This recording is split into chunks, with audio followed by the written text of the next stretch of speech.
Hello curious people, today I am here to help you. I know you are using this video to help you fall asleep. So before you like this video and subscribe to the channel, tell me where you are from and what time you are watching. Make yourself comfortable now. I stepped into the stories. You know the song. It's catchy, it stays in your head all day, and that part specifically is creepy. Come on, I know some of you agree. It's the holiday season and life is stressful. Work is always busy, there is always traffic, and getting all the gifts together to wrap is always a pain. But it's all worth it every single time I see that smile and joy on my daughter's face. She's 5 now, but ever since she got the concept of Christmas, it's her favorite time of the year. This year is no different. Since Thanksgiving she has had her Christmas list ready and is adding things daily. As the days wore on, more and more decorations came out. Inflatables and lights in front of the house, stockings, and the Christmas tree inside of the house. To our family, this truly is the best time of the year. One of my daughter's favorite thing to do was to go see Santa at the mall. She would bring her list, and before the annual picture she would read off everything she wanted. This year was no different. List in hand, my daughter went up to Santa, sat on his lap, and then Santa asked that magical question. "Were you a good girl this year?" "Yes, I sure was, Santa. I ate all my veggies, I brushed my teeth, and I did all my homework." "Ho ho ho. Good job. Santa will make sure you get everything you ask for." After a smile and big hug, my daughter ran over to me, happy to tell me about the news from Santa. When we got home, my daughter went on the hunt for my wife to tell her about what Santa had said. She couldn't hold back the excitement. The last couple of years I had the idea to slowly add more presents under the tree as Christmas got closer in order to build up the excitement. I explained to my daughter that because Santa had to visit all the little boys and girls all over the world, he had to come back a few times to drop more presents off. I obviously would put the presents under the tree while she slept, and each morning when she woke up she would try to see what new presents were under the tree. By the time Christmas came, the living room was filled with presents. On the night I laid out the first round of presents, I was exhausted. Once I placed out a few, I decided to call it a night and headed up the stairs to the bedroom. While laying in bed I was drifting off to sleep when I heard a creak on the stairs, followed by the sound of something falling. I quickly stood up and headed for the door. I opened the door, and to my surprise my daughter was at the top step with a flashlight in hand. "Honey, what are you doing?" "I'm trying to see him, Daddy, I'm trying to see Santa." "Oh geez. I don't think you're gonna see him, darling. He drops the presents off before anyone can see." "Oh no, Daddy, I am gonna catch him. You'll see." I laughed and scooped her up to bring her back to her bedroom. I tucked her in and walked back to my bedroom, laughing to myself along the way at how funny she is. The next day was another exhausting day of work with some family time mixed in once I got home. Once we put our daughter down to sleep, my second job began. More presents were added under the tree. This time, as I was making my way back up the stairs, I saw my daughter's bedroom door crack open ever so slightly. I saw her little feet at the base of the door. I just shook my head with a slight chuckle. "Hey you," I whispered, "time to get to bed. I just checked and Santa isn't here." "Oh come on, Dad. I know he is coming. Bed please." And with that she closed her door and I heard her shuffling back to bed. The next couple of days were rinse and repeat. Work, dinner, bedtime, presents. Without fail, every night, I heard my daughter's door open and footsteps in the hallway. My wife had convinced me to let it play out. Just let her do it. She is having fun, I'm sure she will go to sleep once she doesn't see anything. You're right, she will just be excited to see more gifts under the tree. It was now Christmas Eve and the tree was almost fully surrounded by presents at least a foot high. After my nightly routine I peeked into my daughter's room to make sure she was sound asleep, and she was. I made my way back to my room and climbed in bed. I was waiting to hear her door and footsteps in the hallway like every night, but this time all I heard was the sound of my wife snoring. I thought maybe she finally realized she wasn't going to catch Santa. To be honest, it made me a little sad. I thought it was adorable and it really showed how innocent she was. The night went on and I didn't hear a peep from her room. When she woke up, I had breakfast made. No luck with Santa last night? She had a huge smile on her face. Oh, I saw him, Daddy, I saw Santa. I was curious to where this was going, so I played along. Oh, did you now? I sure did. He came to my room and asked if I was a good little girl this year. Well, that was kind of creepy. I told him I was, and he told me that if I wanted to get even more presents that I should stay in bed and stop trying to catch him. Oh, okay honey, that's good. Alright, that is extremely strange. What an odd imagination my daughter had, I thought. Maybe she saw me putting the gifts under the tree and didn't want to ruin the magic of Christmas, so she made up this wacky story. That has to be it. I went to work that day and the image of Santa in my daughter's room stayed with me. By the time I got home, I was pooped. I only had a few more presents to put out and Christmas was tomorrow. I figured once my daughter went to sleep I would put out the last presents, set up a plate with cookies and milk, and then take my exhausted self to bed.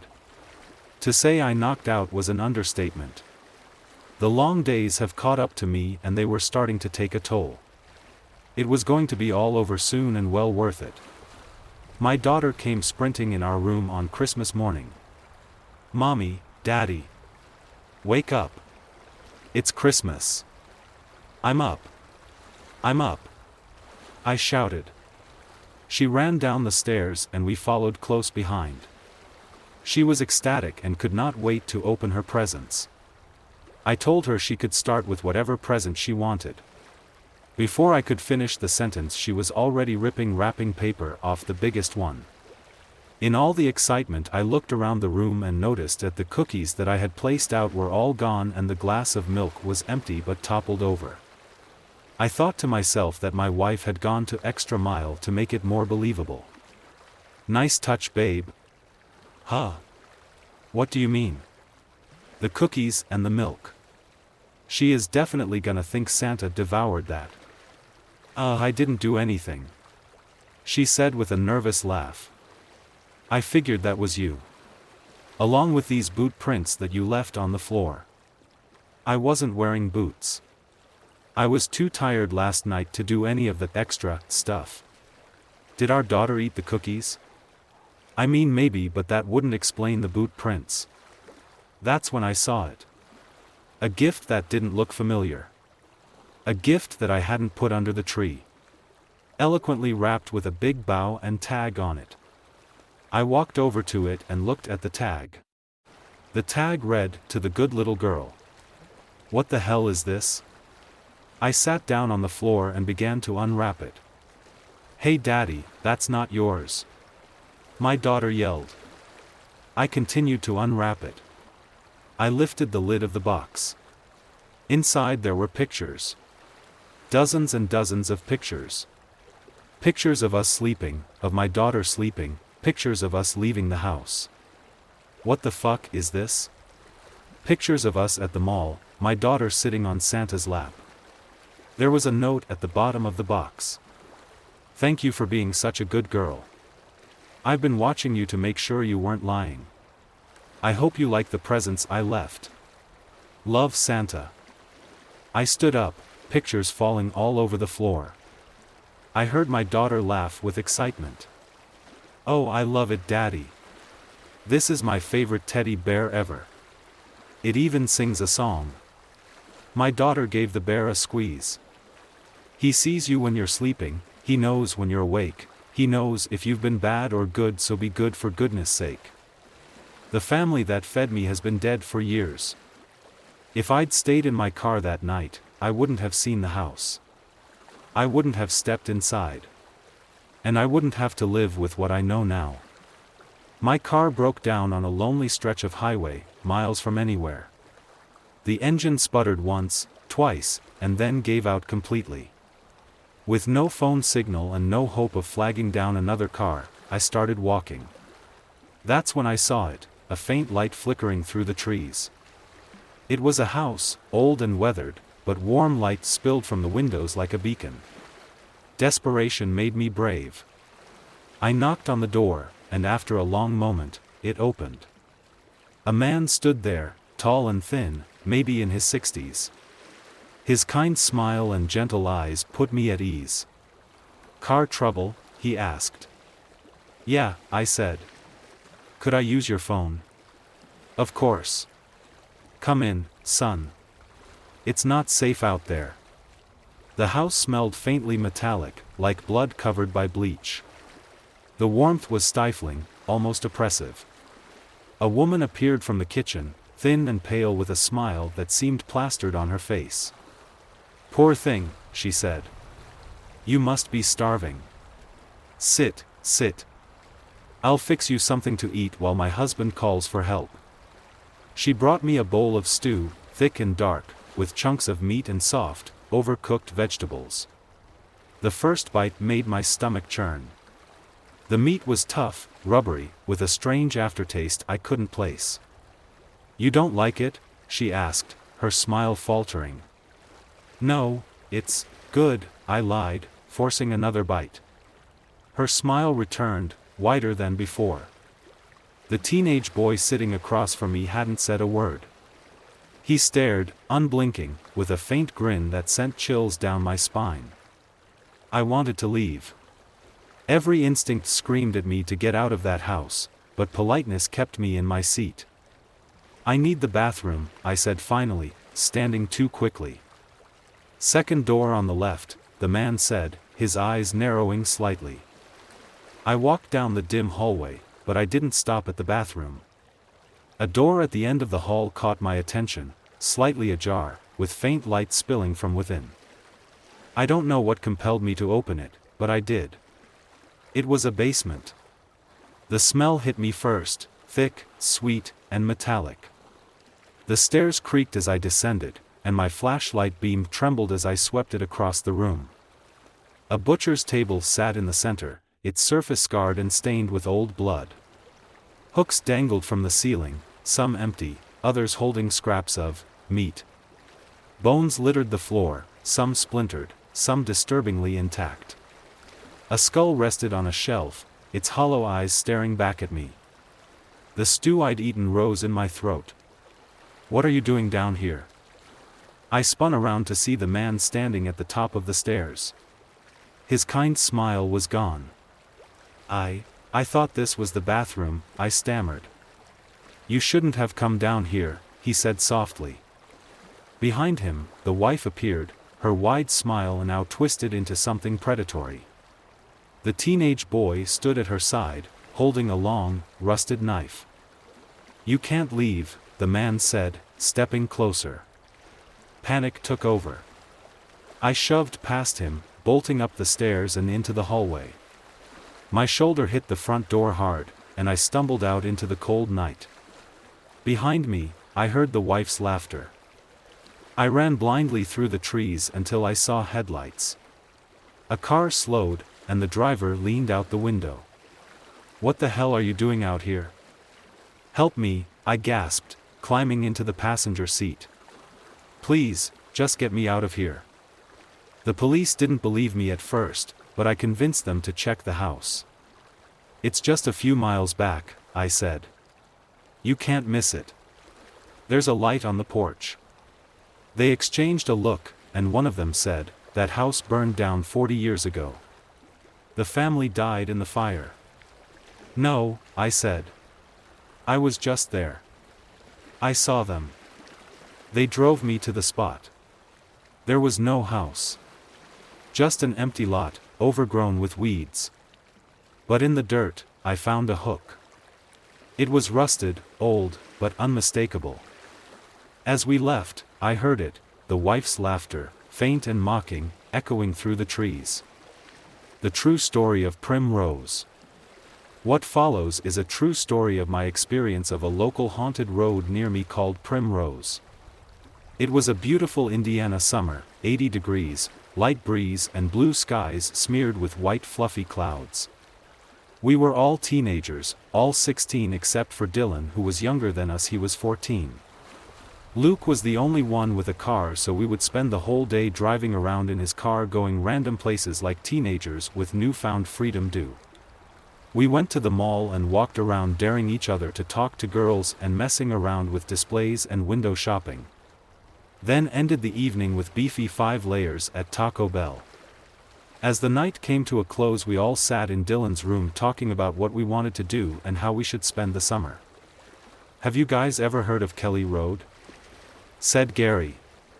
"Yeah, that junkyard. The guy that owns that place is crazy and threw a rock at someone's car before. I'm not driving there," Luke lazily muttered, staring at the ceiling laying in bed. "Well, we should do something tonight. It's such a nice day," I said. "What about Primrose?" Dylan said menacingly. "What's that?" Luke sat up, interested in some place new. "I dunno, it's this road I heard about out in the woods. Supposed to be haunted or something," Dylan said while looking at maps on his computer. "I know how to get there, it's only like 30 minutes away off the bypass." "Haunted? That's stupid. What is supposed to be their ghost?" Gary scoffed. "Supposedly there used to be an old church out there. They say cult stuff happen out there, and I read about something called Blood Rock, a rock where someone's baby drowned at. Sounds spooky. We should go at midnight, make it scarier." We all gathered around the PC looking at MapQuest, looking over how to get there, and continued joking about what we would do when we got there. As midnight approached, we all piled into Luke's red Camaro. It only had 2 doors, so 2 of us had to squeeze in the back. We brought a flashlight, a camera, and a can of mace. Never know, might come in handy. We sped down the highway as we left the city and headed out into an increasingly sparsely populated area. Along the highway it turned into just trees and a street light here and there. The darkness hung down like a dark curtain. It was a very dark night. As you turn off the highway, we passed by an old gas station that looked like it had been out of service for years. At the light there was a couple farmhouses. We took a left and drove down a long winding road with trees on either side and a house every so often. The road took a long wide left turn, then went up a long hill, so large you couldn't see up ahead. "I think we are here. It is the next left turn," Dylan quietly said, turning down the radio and eyes wide, peering out the windows. As we came to the crest of the hill, we saw an old dingy yellow arrow sign with bullet holes in it pointing left and right. To the right it led to an open road with wide open corn fields on either side and a farmhouse off in the distance. To the left was a fearsome sight. Primrose Road in all its glory. The road was surrounded by thick woods that hung around the road in a perfect tunnel shape. It looked like the woods was attempting to swallow the gravel road. It was a straight hill down into darkness, so dark all we could see in the car headlights were the gnarled twisting trees that were so thick you could barely see the sky. The foliage on the ground was even thick. Living in Indiana, seeing untamed woods was pretty normal, but this seemed different. It seemed jungle-like, unwelcoming. The sudden sight of the trees strangling out the sky above was jarring. "Wow, that is a creepy-ass road," Gary exclaimed from the back seat. "Man, I don't know about this. I didn't know it was a dirt road." "I don't dash," Luke said, but was cut off by boos from the rest of us. "Come on man, we are already here, let's at least drive down it once," I said. Attached are photos during the day. Even during the day the sight is unsettling. ib.co. ib.co. "Well, you guys ready?" Luke yelled as he peeled off, drifting around the corner. The sudden takeoff was exhilarating and we all laughed with glee, as teenagers with no regard for safety. We got about 10 feet into the gravel road when suddenly we were all blinded by headlights. OHSHIT, Luke whipped the car to the side as an old white Chevy truck came flying past us, going so fast we didn't even see the occupants or even see it as it passed us and disappeared in the night's dark embrace in our mirrors. "Holy shit, what the fuck was that, dude?" I said. I don't know, I didn't even see them, I swear to God. What the fuck was that idiot doing? Luke gasped. I didn't even see them, they must have been checking out Primrose too, Dylan said grimly. After a silence Gary exclaimed, fucking pussies. We all laughed nervously. Turn your brights on, let's see what's ahead, I said. Luke flipped the brights on. The long gravel road seemed to snake on forever, with the trees never breaking for the moonlight to shine through. The headlights seemed like two long white poles piercing through the darkness. The road went down a hill, then snaked to the right at the bottom of the hill about 70 yards ahead of us. Luke slowly put the car into gear and let it idle down the hill while we all scanned the deep woods surrounding us, taking turns pointlessly shining the flashlight into the unwavering darkness. After the truck almost hit us, we were all on a swivel looking for anything moving. Doesn't seem that scary, just some woods, Dylan said smugly. The gravel crackled under the tires and the sound seemed to bounce around the darkness. We the windows down except for Luke, he refused to roll his window down more than a crack. Being in the back seat of a two-door, Gary and I had to crane our heads over the shoulders of the front seats to see out. As the car slowly rolled along, we reached the bottom of the hill and the road started its long turn right. Another picture of the road. ib.co. Let's get out and look around, I said. No way dude, I'm not getting hit, Luke said nervously. Come on dude, don't be scared. Want me to hold your hand? Gary said as he pushed the seat release and pushed his way out the door. Gary and I stepped out of the car, almost instantly feeling small and realizing how dark it was being out of the safety of the car. Wow, this is definitely the sticks, I said, shining the flashlight into the woods and looking above us to only see trees. Yeah, Gary said from the other side of the car, also feeling suddenly not so brave in the darkness. So since you guys are so brave, hope you are ready, yelled Luke. Before I knew it, he peeled out again, taking off down the road, suddenly leaving Gary and I in the dark. Fucking asshole, Gary screamed, running after him. Luke even turned the car lights off to scare us even more, and it worked. My flashlight seemed so much smaller without the lights of the car illuminating the area around us.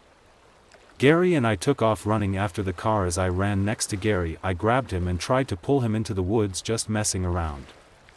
Stop it dude, he gasped while running. I laughed and got an idea. I ran as fast as I could into the woods. I was always athletic and could run very fast. I felt confident that I could outrun any shadows here. I could hear Gary yell for me as I jumped into the woods and ran through the darkness as fast as I could, keeping the flashlight trained on the ground so I didn't fall. The woods were very deep, till they suddenly weren't. I ran about 20 yards into the right of the road into the woods to suddenly jump out the foliage into a large clearing.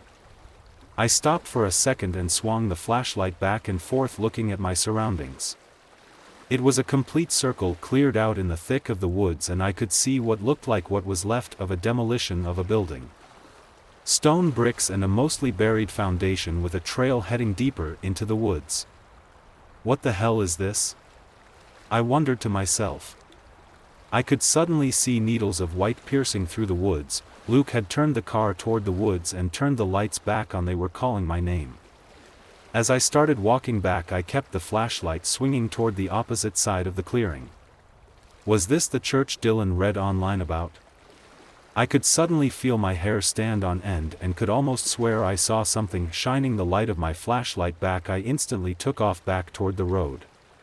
The darkness will play tricks on your mind. You will make shapes in the black depths when there is nothing there.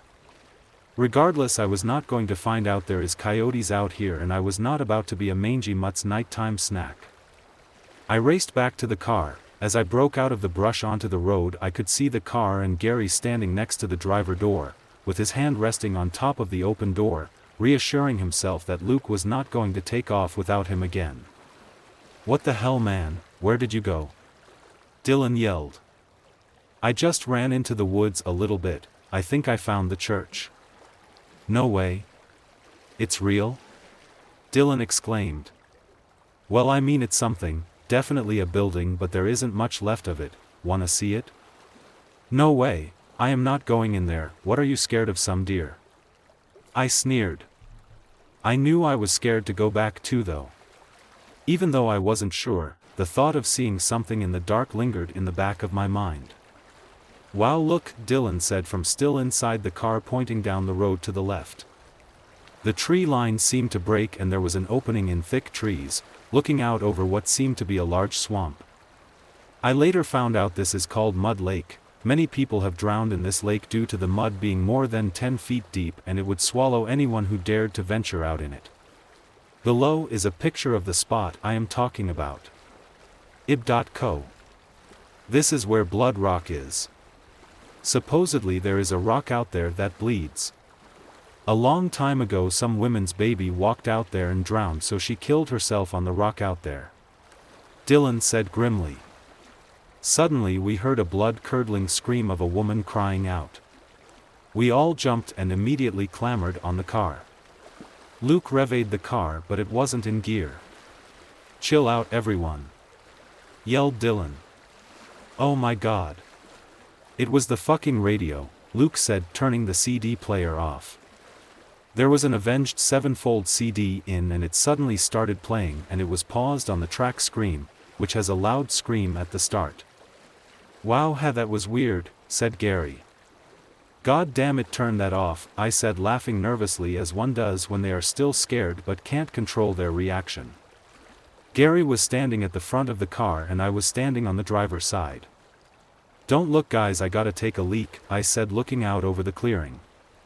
I unzipped my pants and started relieving myself. Fuck you, Primrose, I screamed out into the clearing. Fuck you, stupid old lady, and fuck your baby. YLL probably deserved it, I screamed wildly.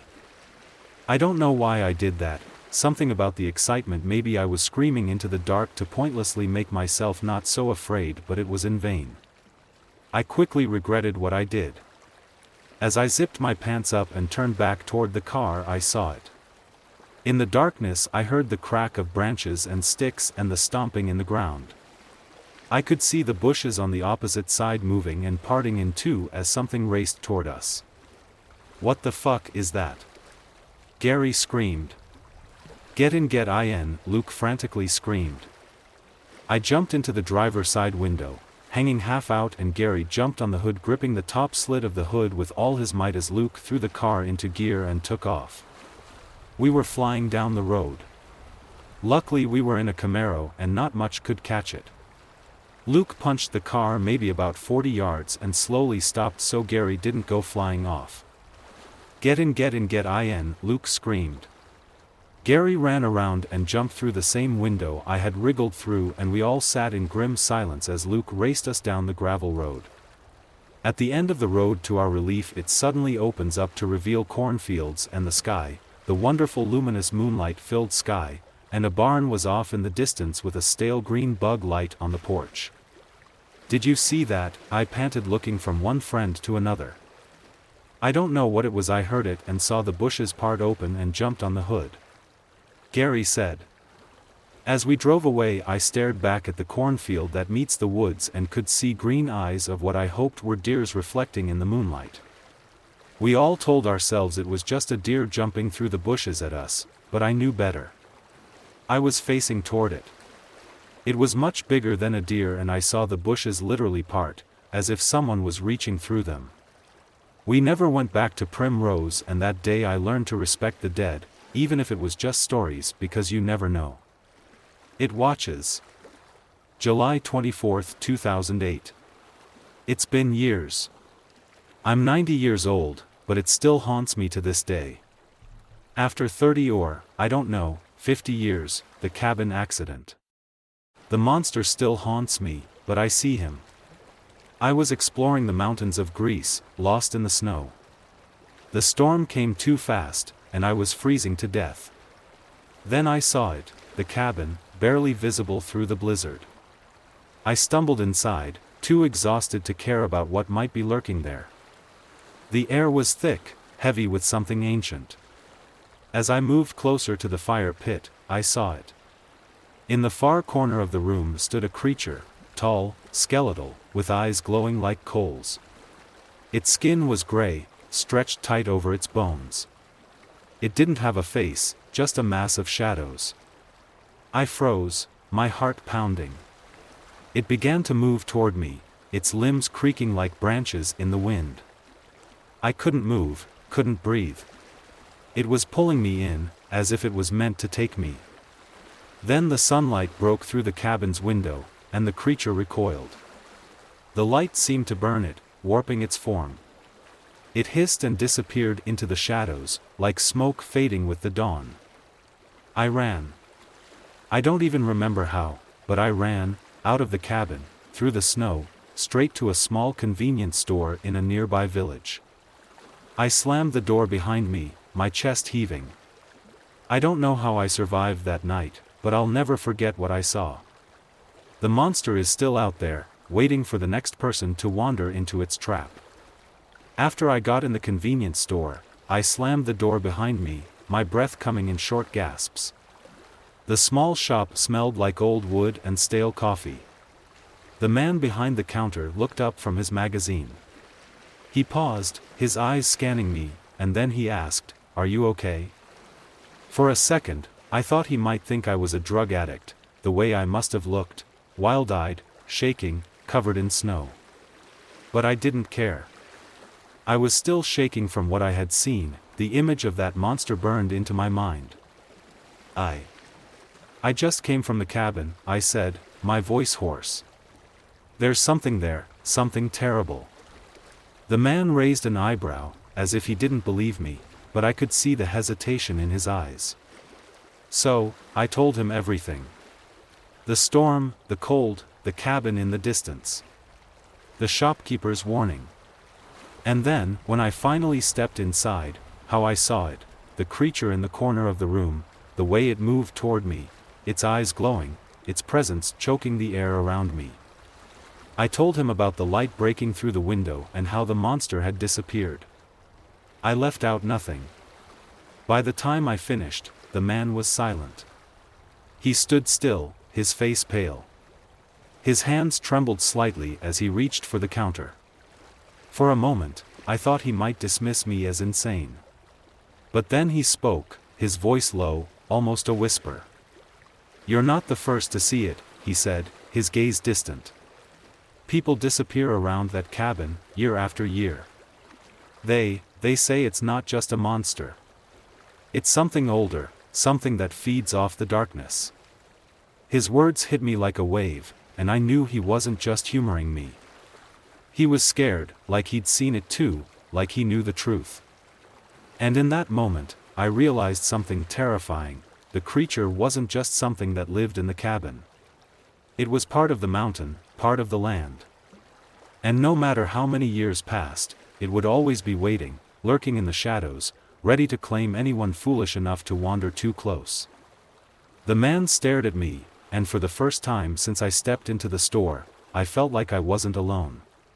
But I also knew one thing: I had to leave the mountain. And I had to do it before it found me again. I don't know what to do. The light doesn't help anymore. The city's noise doesn't drown it out. It's getting closer. And the worst part? I think it's been following me all these years. I have done everything. I went to psychologists, hoping they could help me make sense of it, to help me forget. I take Xanax to relax, anything I can to calm the relentless fear. I've tried every treatment, every medication, POS, whatever they told me would work. But it doesn't work anymore. Even dementia, I thought, would erase this memory. I prayed for it, hoped for it. But no, dementia has erased everything. The faces, the names, the years, the moments. It's taken so much. But it hasn't taken that night. It hasn't taken him. I remember the cabin. I remember the creature. I remember its eyes, its breath. I remember the cold, the dark, the silence. And I don't know who I am anymore. I've forgotten everything else, except that. I wake up in the middle of the night, gasping for air, and I know. I know he's still out there, somewhere. I hear the scratching at the walls, the whispers in the corners of my mind. But most of all, I know, he knows where I am. And this time, there won't be a light to save me. I have been attempting to escape my living room for the more than 6 months. I think it all started back on June 20, 2024 at around 12:30 a.m. when I got out of bed, used the bathroom, washed my face and went into the living room. Before I went into my new hell, I saw my dad outside through the kitchen window fixing his truck. My outlet in my room was broken, so I kept my phone in the living room where my dad's charger is. My mom had texted me telling me that she had gone grocery shopping. I sat on the couch and made the mistake of watching TikTok for around 20 minutes. After the 20 minutes though, I felt a sense of dread. It was like butterflies in my stomach, and since I hadn't eaten yet, I got up from the couch and walked through the large doorframe that separates my kitchen and living room. This probably sounds weird, but I realized that I was in the middle of the living room again. I don't do drugs. Well, I don't do them often. When my friends have weed, I'll smoke with them, but I'm definitely not addicted. I tried to exit the living room again, but it had the same result. I sat down to try and process what just happened. A minute or two later I tried to again, and back I was in the middle of the living room. My living room connects to the front door, where there is a little space where we store our shoes and such. There are 2 doors between the frame, a metal one with a glass window and a plastic one that has clear plastic. I unlocked the first door and walked through, but I still was in the middle of my living room. When I looked back up, the front door was still closed and locked. I unlocked the door again and backed away. I looked away at the kitchen, and then I felt the need to look back at the front door. It was locked and shut. By now, I sat down to process to try and call someone. I rang my dad's phone first, but I heard his phone ring from the basement. He wouldn't hear it if he stayed outside. I wanted to call my mom but didn't want her to worry, so I decided to just wait it out. Maybe my dad will come back inside and free me from whatever this fever dream is. I have 3 windows in my living room across from the largest couch. Yes, I have 2 couches, one is smaller and directly faces the TV. I might already be losing it because I'm sitting here explaining my 2 couches. Anyway, I pulled open the blinds and looked outside. It was like the winter afternoon is all I can describe it. I felt like I needed to pull the blinds down and hide from whatever was out there. I peeked through the now closed blinds, but there weren't people or a monster out there. At this point, it is 1:12 p.m. and I wrote this out for like 8 minutes, so now at 1:20. I don't know what to do at this point. I want to experiment and try something to get out of here. I wanted to go make myself some eggs or something to kill this hunger. Actually, now that I think of it, ever since the first time I got teleported back into the middle of my living room, I haven't felt hungry or thirsty. I heard from a TikTok video that you can live 30 days without food but only 7 days without water. Now it's setting in on me. What if this warping or teleporting or slit in reality or a God's blind spot thing is feeding and watering me to keep me in this loop? I'm gonna browse the internet and see what I can find about infinite loops and terrifying outsides. But before I do that, I need to just try to escape a few more times. Maybe if I try really hard and concentrate it will work. I will escape. I will not live and die in here a million times. What the fuck does that even mean? I've used my notes app mark down how many times I've tried to pass this barrier that breaks reality. 23 times. It's 1:50 p.m. I need a break. No, I don't. I just want an exhaust to go back on my phone. Is it my phone causing this? Doubt it. I'm gonna sound like a liar, but I like playing basketball and football and being active, so I don't really like to be trapped in my living room. Now that I think of it, I only use TikTok in the background while I do other things or while I wait for something short. I never really sit down and scroll through TikTok. Rereading the above paragraph. Autocorrect is telling me a bunch of mistakes, but I didn't notice them while typing. I don't even feel like lifting my finger to correct my spelling and grammar because it's just a better documentation of my mental state. Anyway, I'm gonna try and leave from front door a few times. Maybe that will have an impact. 15 times it failed. 2:24 p.m. Time to try the windows. 4 times. I'm writing here because it didn't fucking work. I would stop writing all this shit if it did right? Or would I not even notice that I escaped anymore? I don't know. I've never stayed in a room like this while I have other shit to do like shower and enjoy my summer.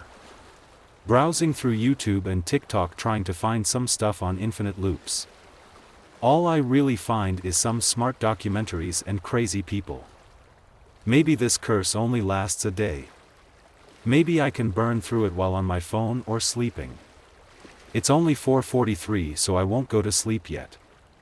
It started as watching some normal YouTube stuff. Stuff about Invincible, the show, and stuff about Hitman 3. Then I started by watching some different stuff like educational and video essays. Then I watched some stuff about Trump and Biden. Now I just clicked off a 6-hour Nevada City Council hearing. I watched 2 hours of it already.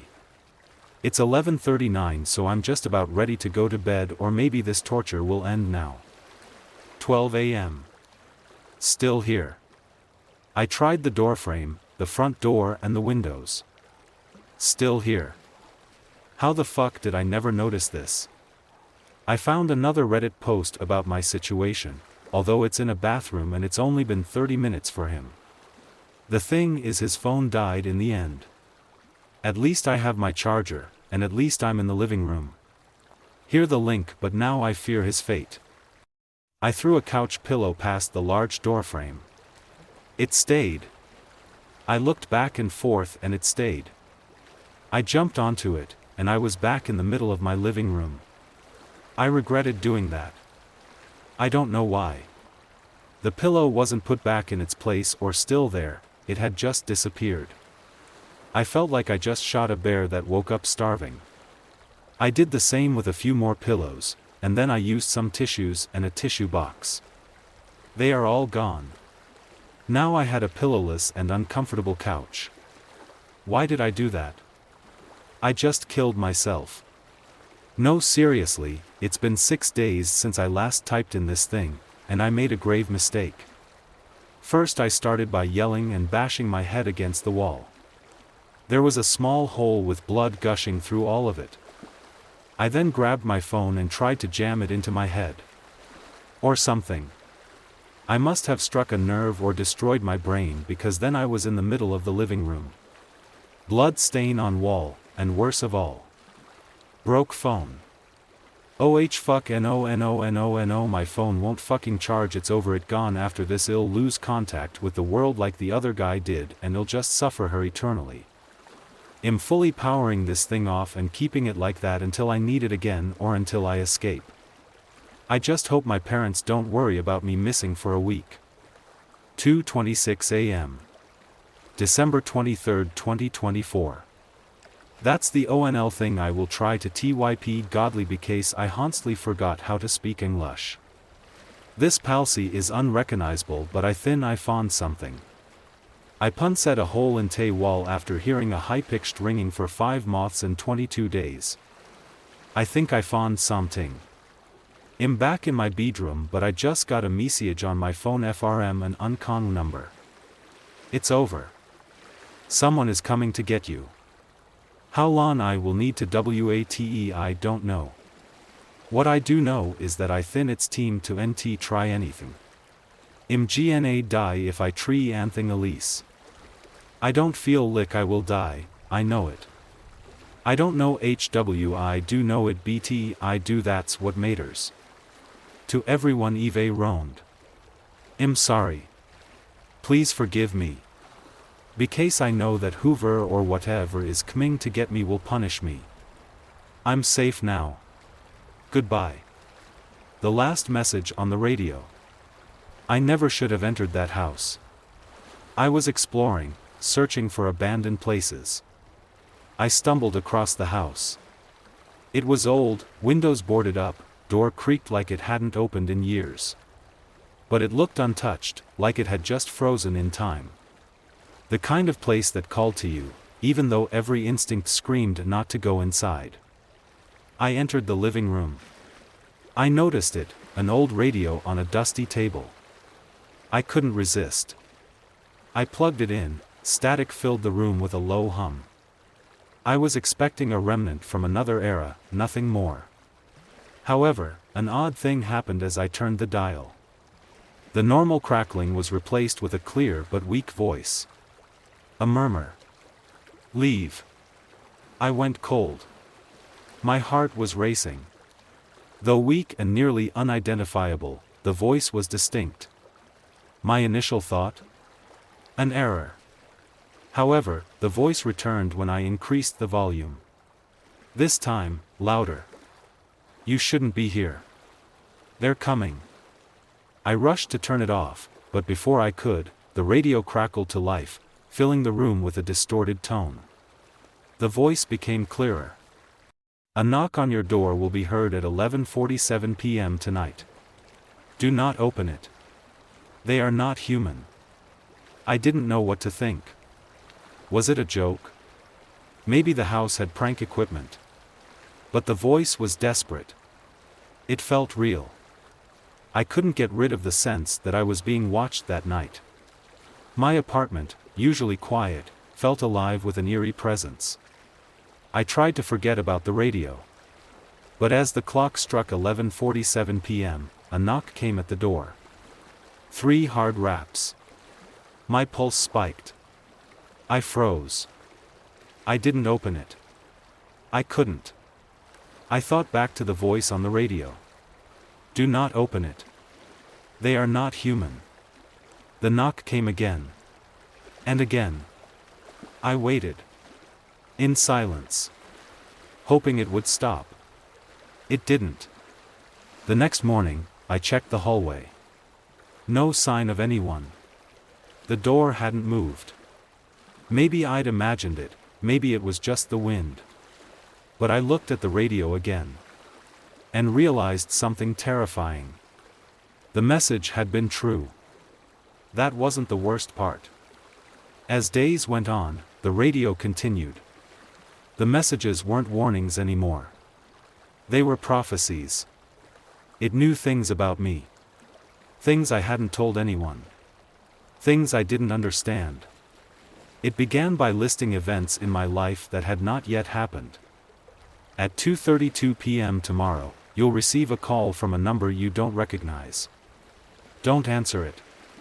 It will be the last time you hear from anyone. The next day, the call came. I didn't answer. The number was foreign. The voice on the other end? I'm sure it would have been nothing but a whisper. But the radio still crackled, growing louder, filling my ears with static. The worst part? Every message, every warning, came true. They were more than predictions. They were instructions. If I followed them, I stayed safe. If I ignored them, something terrible happened. There will be a fire. It will start on the 2nd floor of your building. But if you leave now, you can stop it. I ran out the door. The fire started that night, right where the radio had predicted. I couldn't explain how it knew, but I began to trust it. I had to. But some messages were too cryptic. The things it warned me about, I couldn't control. At midnight, they will come. They will be disguised as your family. Do not trust them. They are not who they appear to be. That's when I made the mistake of going home. I thought I could outrun whatever was coming. But when I stepped inside, I saw them, my family, standing in my living room. But their eyes were wrong. Their features contorted in an unnatural manner. I'm not sure if I'm going crazy or if the radio is making me nervous. I'm not sure how long I can ignore these cautions. The radio has stopped talking now. The static is just a buzz, filling the background. I'm afraid it knows something worse is coming. The last transmission I heard before silence was this. I've seen what's coming for you. It's too late. Now, I hear the knocks again. But this time, I know it's not a warning. It's a countdown. A countdown to the end. And the radio? It's still silent. But it's waiting. Waiting for me to open the door. The whispers in the walls. Ella moved into the old house at the edge of town, the one that everyone warned her about. It was cheap, charming, and had a certain loneliness that matched the emptiness in her heart after her recent divorce. She didn't mind the creaking floors or the drafts that whispered through the cracks in the windows. It was hers now. A fresh start. But from the first night, something was wrong. At first, it was subtle, just the occasional creak or groan of the old house settling. Then, around midnight, she started hearing whispers. Faint, unintelligible murmurs that seemed to come from deep within the walls. She chalked it up to her imagination. After all, old houses made strange noises, right? But they didn't stop. Every night, the whispers grew louder. First, they sounded like distant voices, barely audible, as if they were speaking in a language she couldn't understand. Then, they began to take on more shape, clearer words, words she knew. Ella. Her name echoed from the walls, soft but unmistakable. Ella, come closer. The voice was calm, seductive, coaxing her to the hallway. At first, she resisted, locking herself in her bedroom, convinced she was just hearing things. But the whispers didn't stop. They came at odd hours, and though they never seemed to belong to anyone, there was a sick familiarity to them, like someone was trying to draw her in. One night, unable to sleep, she finally gathered the courage to investigate. With a flashlight in hand, she walked cautiously down the narrow hallway, the wooden floor creaking beneath her feet. The whispers grew louder as she neared the wall in the living room, the place where they always seemed to come from. She pressed her ear against the cold, splintered wood, and the voices immediately grew frantic. Come closer, Ella. Don't be afraid. We're waiting for you. Her heart raced, but she couldn't move. Something compelled her to press harder, to listen more intently. The walls felt alive, like they were breathing. Then, with a sudden, jarring crack, a voice, deep, guttural, like it was coming from the very bones of the house, spoke clearly. We've been waiting for so long, Ella. The wall in front of her shuddered, a faint ripple running across the surface as if something inside was pressing against it. Her breath caught in her throat, and she staggered back, but the whispers didn't stop. In fact, they became louder, faster, more desperate. The floor beneath her feet seemed to vibrate with the energy of the voices, until the walls began to move. The plaster split with a sharp crack, and from within the wall, something crawled out. Thin, pale arms, covered in deep scars, reached through the cracks in the plaster and gripped the edges, pulling something else through, something twisted, deformed. Its face was a blur of smeared flesh, its eyes wide and unblinking, as though it had been waiting for her, starving for her. She screamed, stumbling back, but the thing was already halfway out, its grotesque fingers digging into the floor, dragging its body after it. We're here for you, Ella, it rasped, its voice a sickening blend of dozens of others. You've always known. We've always been waiting. Ella backed away, but the house seemed to close in around her, the walls contracting, the whispers now screaming her name. Ella. Ella. Ella. With a final, horrified scream, she turned and ran. But no matter how far she went, no matter how fast, the whispers followed. They were always there, in the walls, in the floor, in the air she breathed. And she knew, in that last terrible moment, as her legs gave out and the darkness took her, that the thing she had heard all along wasn't trying to warn her. It was waiting. And now it had her. At first, I didn't see anything unusual. The room was empty, the furniture covered in dust sheets, the fireplace cold and unused. But then I noticed the record player in the corner, a vintage model that looked out of place among the abandoned furniture. The needle was stuck on a warped vinyl, spinning in slow, uneven circles. The music it produced was haunting, beautiful, but utterly wrong. Each note felt dissonant, like it was trying to reach something but couldn't. I stood there, rooted to the spot, the melody filling the space around me, twisting the air. It was a sound that seeped into your bones, making your skin crawl, but also pulling you deeper. I didn't know why I was still standing there, but I couldn't tear myself away. Something about the music felt familiar, like I'd heard it before, but from a lifetime ago. Then, as I turned to leave, the door slammed shut behind me with a violent thud, startling me so much I almost jumped out of my skin. My heart began to race, my breath quickening as I fumbled with the handle. The door wouldn't budge. Panic surged through me, and I yanked harder, but the door remained closed, as though something, or someone, was holding it shut from the other side. The music hadn't stopped. If anything, it had grown louder, more insistent, almost mocking. I don't remember exactly how I got out. One moment, I was frantically pulling at the door, and the next, I was standing in the dark, cold night again, gasping for breath. My mind was a blur. I didn't even remember the walk back to the lodge, but somehow, I found myself at the front door, my hands still trembling as I knocked. Pete was waiting for me when I stepped inside. He didn't say a word. He didn't need to. His gaze was enough, that look of disappointment, like he already knew what I'd done.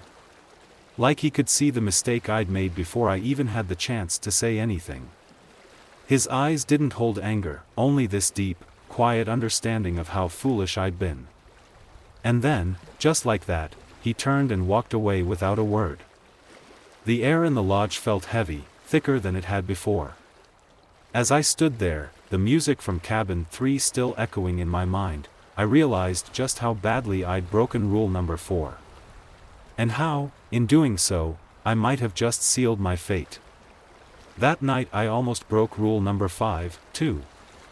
The ski lift is the fastest way to get back to the cabins after a late shift, especially when the snow is thick and the air is biting cold. I'd been considering it all evening as I glanced at the clock on the wall, 9:12 p.m. I was tired, and the idea of a quick ride up seemed almost too tempting to pass up. But then I hesitated. It wasn't the safest option. I knew I should hike instead. So, with a sigh, I pulled on my gloves and grabbed my bag, setting out on the trail. The path was quieter than usual, the snow crunching softly beneath my boots. Halfway up, though, something made me stop. I looked up, and that's when I saw it, the ski lift moving, its creaky sound breaking the stillness of the night. No one was supposed to be on it that late. It was far too late for anyone to be up there, especially alone. Yet, there was a figure, a pale blur, sitting in one of the chairs. It didn't move like a person. It was unnaturally still, almost as if the figure were searching for something. Or someone. The way it shifted and swayed in the chair, its head turning slowly as though scanning the dark, made my heart race. It didn't look human, not fully. There was something off about it, like a shadow more than a person, a distortion in the night.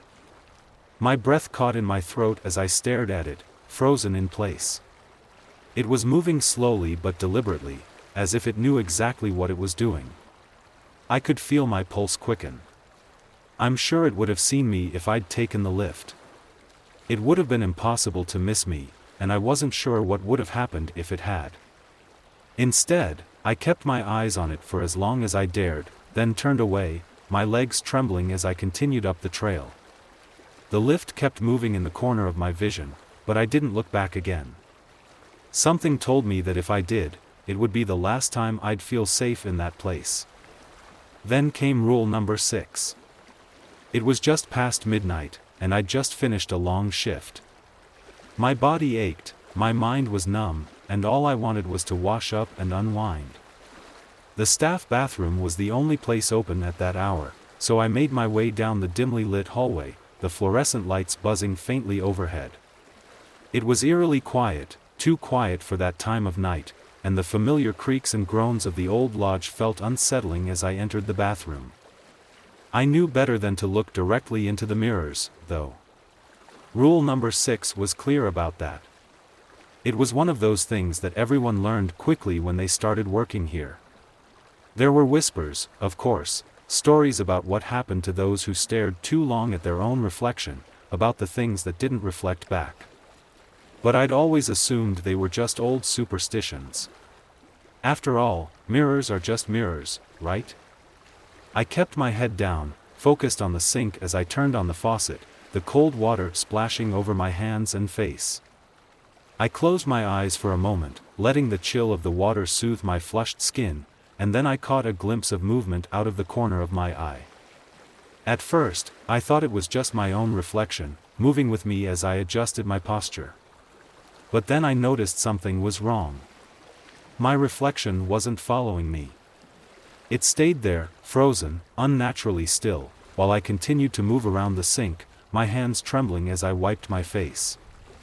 I froze. The reflection didn't blink, didn't shift. It just stood there, staring back at me. But it wasn't me. I could tell right away that something was off. Its eyes weren't the same, too wide, too empty.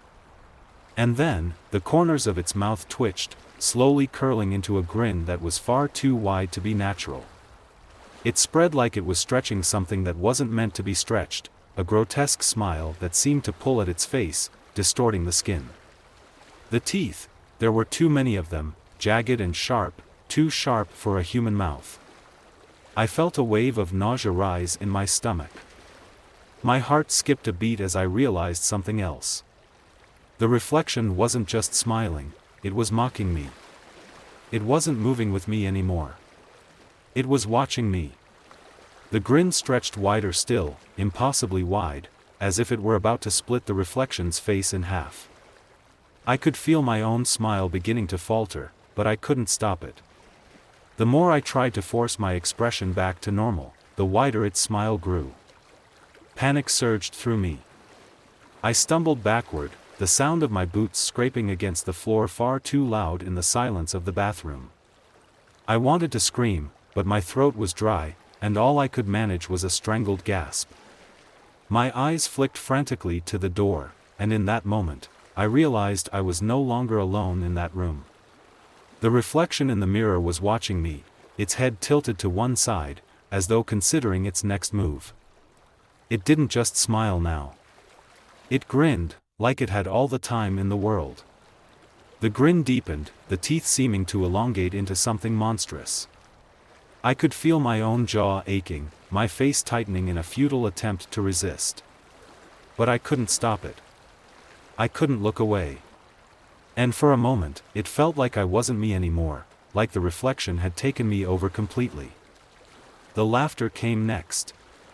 It started as a low chuckle, soft and sinister, and then it grew louder. It was my voice, or at least, it sounded like it was my voice, but it was warped, twisted into something wrong.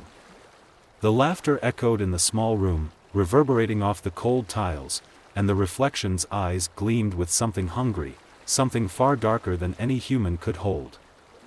I couldn't breathe. My hands were shaking so violently now that the water splashed across the counter, droplets catching the dim light. The reflection's laughter morphed into something far worse, a low, guttural sound that made my skin crawl, a laugh that didn't belong in a human throat. And then, just as suddenly as it had all begun, everything stopped. The laughter died. The grin remained. But it wasn't moving anymore. My reflection was still, as though it was waiting, watching. I could barely think. I just knew I needed to get out of there. I didn't dare look back as I stumbled toward the door, the air thick and oppressive in my lungs. I pulled it open and nearly fell out into the hallway, my heart pounding in my chest like a drum.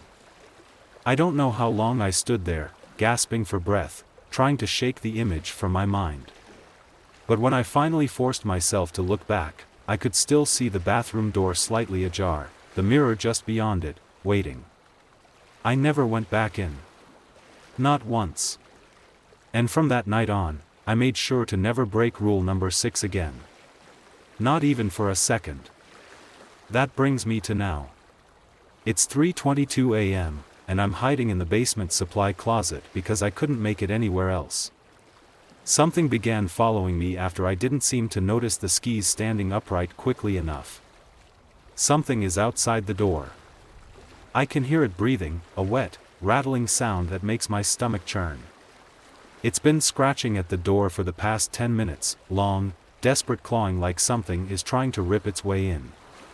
It sounds like it's getting closer, the scraping growing louder with each pass. My pulse is racing, and my skin feels like it's crawling. I can barely breathe, trying to stay as silent as possible, but my heart is thumping so loudly that I'm terrified it'll hear it too. I don't know what to do. I can't stay in here forever. But I can't leave either. The door's not strong enough to hold whatever that thing is for long, and I don't know what'll happen if it gets in. I don't know if I can survive whatever's out there. My phone battery is at 12%, and I'm too afraid to move too much, even to plug it in. My hands are shaking so badly that I can barely hold it steady enough to type. I'm posting this here, on Reddit, because I don't know where else to turn. I've seen strange things before, but nothing like this. I can't tell anyone here what's going on. No one would believe me. But maybe, just maybe, someone on here knows what's happening or can help me figure out what to do. Please, if you've heard of anything like this, if you know what this thing is, please let me know. Anything. I need help. Ever since I was young I've been able to see and hear things, sometimes I see other people's lives. This is a story you probably won't be used to, but it's one I needed to write. Ever since I was young, well, I've had dreams and been able to see things. Sometimes it comes in the form of nightmares. I wake up from a dream of being in another's body. Sometimes I wake up after experiencing someone's death. This one was unique. Maybe I will continue sharing my experiences, but this one is just for Donnie. There are things he needs to know, however he might view it. It's not directly from me, but there's darkness around him. We know the city doesn't sleep, not in the early morning for a quiet hour. Not when the student sets his laptop down to rest. The city doesn't sleep when the sun rises, nor when the ill catch the buses on quiet streets. When the sun rises and shines on the seats, it falls into the hair of slickened scalps and tight ponytails. The faces of the people who come in different phases. A drunk, on their way home from a long night. The middle-aged woman is on a brisk walk, jaywalking the road. Sometimes it shines on the homeless man, turning and pulling the blanket over his head. The light shines from the tall buildings and reflects on everyone. The concrete blocks identify themselves as a person does at their first meeting. Everyone knows what the blocks mean when they say to them, "Hello, this is what I am." Then the people spend their day keeping up with the world, waiting for the sun to go back down. He stands from the seat and I watch, waiting for him to see his shoes. The bus waits for people to get off, its doors open, and Donnie is tying his shoes. Tired and late for a meeting, a woman behind him taps her fingers on the back of a chair. The voices and chattering of those behind dull into a blur. Everyone tumbles onto the pavement together, seemingly in rows, and he jerks aside. We walk together down the street, and a slew of heavy-headed pedestrians exit a building spreading apart. Maybe for a moment, he feels like a piece of straw or grass, collected in a field and shapeless, but I see his eyes and how he tips his head up at the sky, gazing at the tall buildings. The buildings above him reflect, and the heat of the sun touches his cheeks. He breathes in until his entire chest is filled. Like a clean avalanche, I say. Here we are. He's sitting down pulling his bag off, just as Anne comes to sit in her chair. I know what he's thinking sometimes. In silence, he feels the bumps from under his skin as if paper were over his bones, or as if some elastic material was stretched over him. I watch his hands clutch the elbows tightly. Underneath the fingers are white, like the flesh is holding on to a mark. Stop that. I wait for him to stop, and he puts his hands in his lap. Donnie, where are you? A calm female's voice protrudes into the thick room. A breath escapes, hazardous from throat congestion. His eyes dart and glaze over the office, they fall on me. I look back, studying him. Sorry, what did you say? He stops and sighs. He puts his face in his hands as if trying to wipe away dirt, or the hair in his eyes. He says, I'm sorry, I don't feel well lately. Donnie? Her eyes probe. How has your medication been? She checks the clipboard in her hands. I came off them since 2 weeks ago, he says.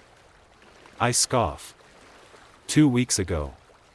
He looks at me wide-eyed and I stop speaking. You didn't consult me before you did this? I wonder why you stopped taking them when you seem to be so doing well on them, she says.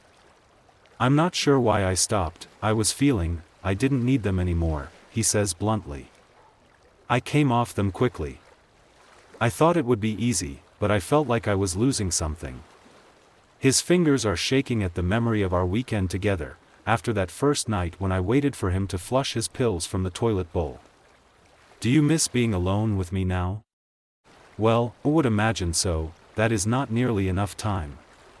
You may still feel the effects now. She says it disapprovingly, crossing one leg over the other in some frustration maybe. I felt better after a time, this is new. You're feeling anxious, she states. It's worse than anxious, I feel. He trails off. Someone is always in the room, but now more than ever I fear myself. Why are you afraid of yourself?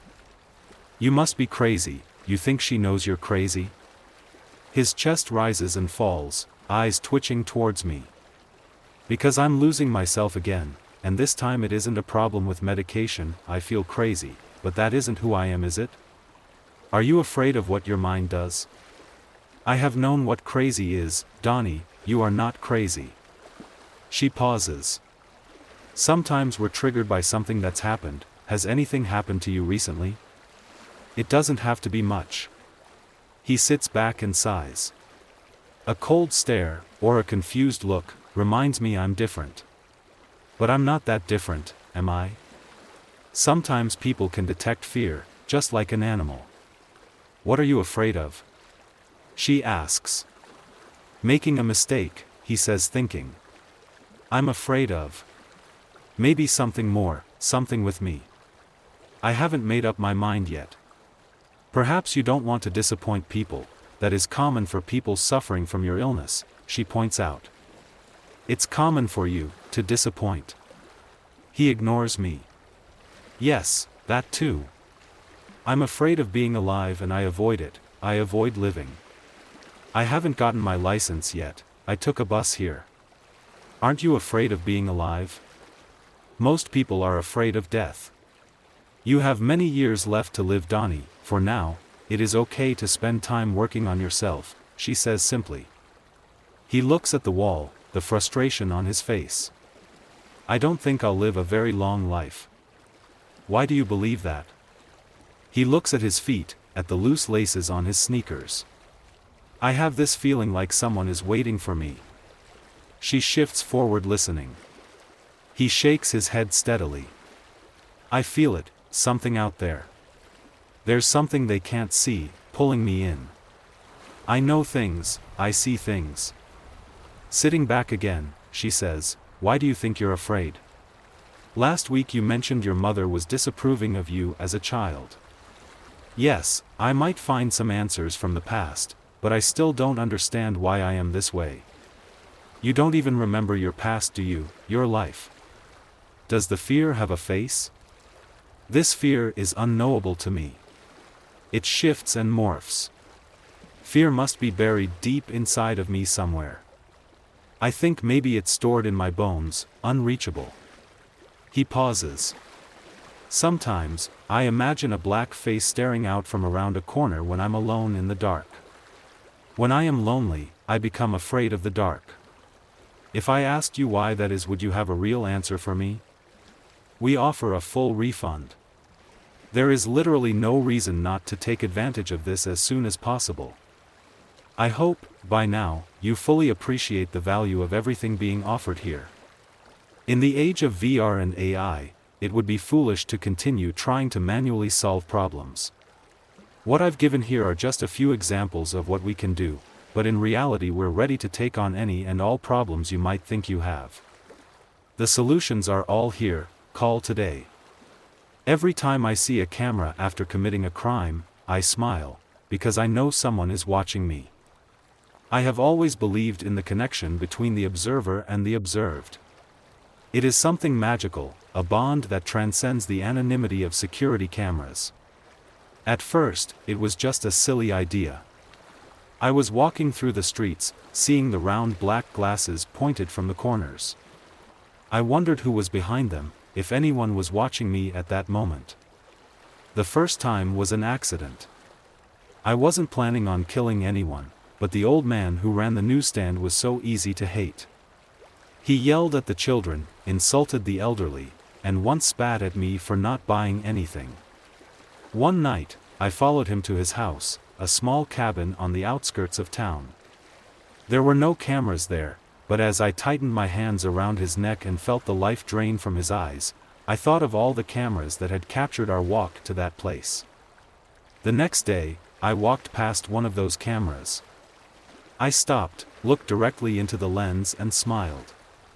That smile wasn't for me.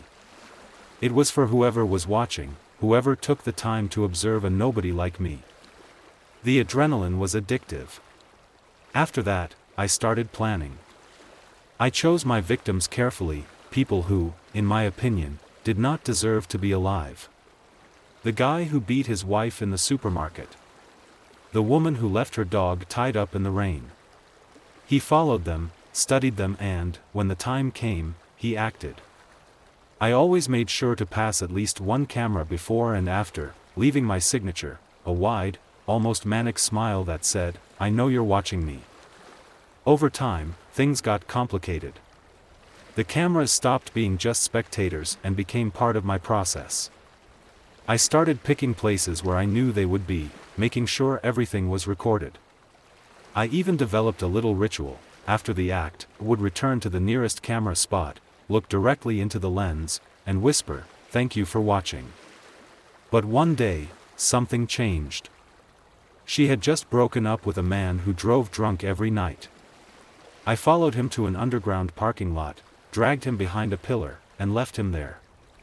As I turned toward one of the cameras for my usual smile, I felt something strange.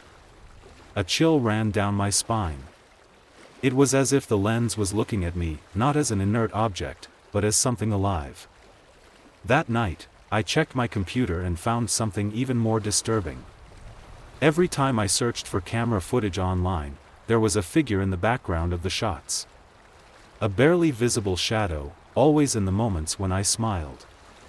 I thought it was a glitch in the system, something to do with the quality of the recording. But the figure was getting closer, more and more defined.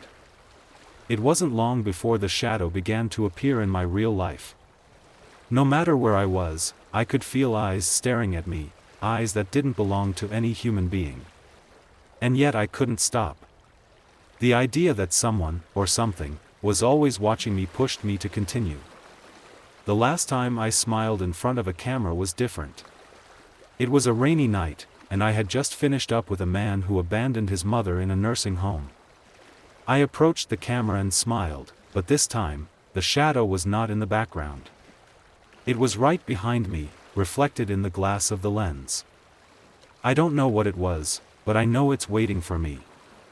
And now, when I walk in front of a camera, I no longer smile for those who are watching me. I smile because I know he's doing that too. Post data. I based it on the typical advertisement in businesses with merchandise saying, "Smile, we are recording you."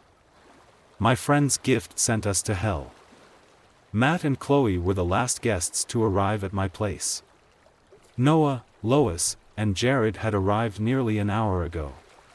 We had already cracked open a few boxes of drinks, and I assumed that the last two were gonna be a no-show. That being said, our game night was in full swing.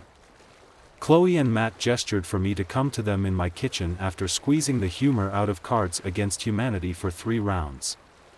"What's up?" I asked. "You guys doing alright?" They grinned, handing me a rectangle donned in Christmas wrapping. It was immaculately wrapped. "Merry Christmas, Marshall," they said in unison. "For me?" I pondered. I never expected birthday gifts from my friends, so needless to say I was a little stunned. "Obviously." Matt spat. "We were gonna give this to you next weekend but dash.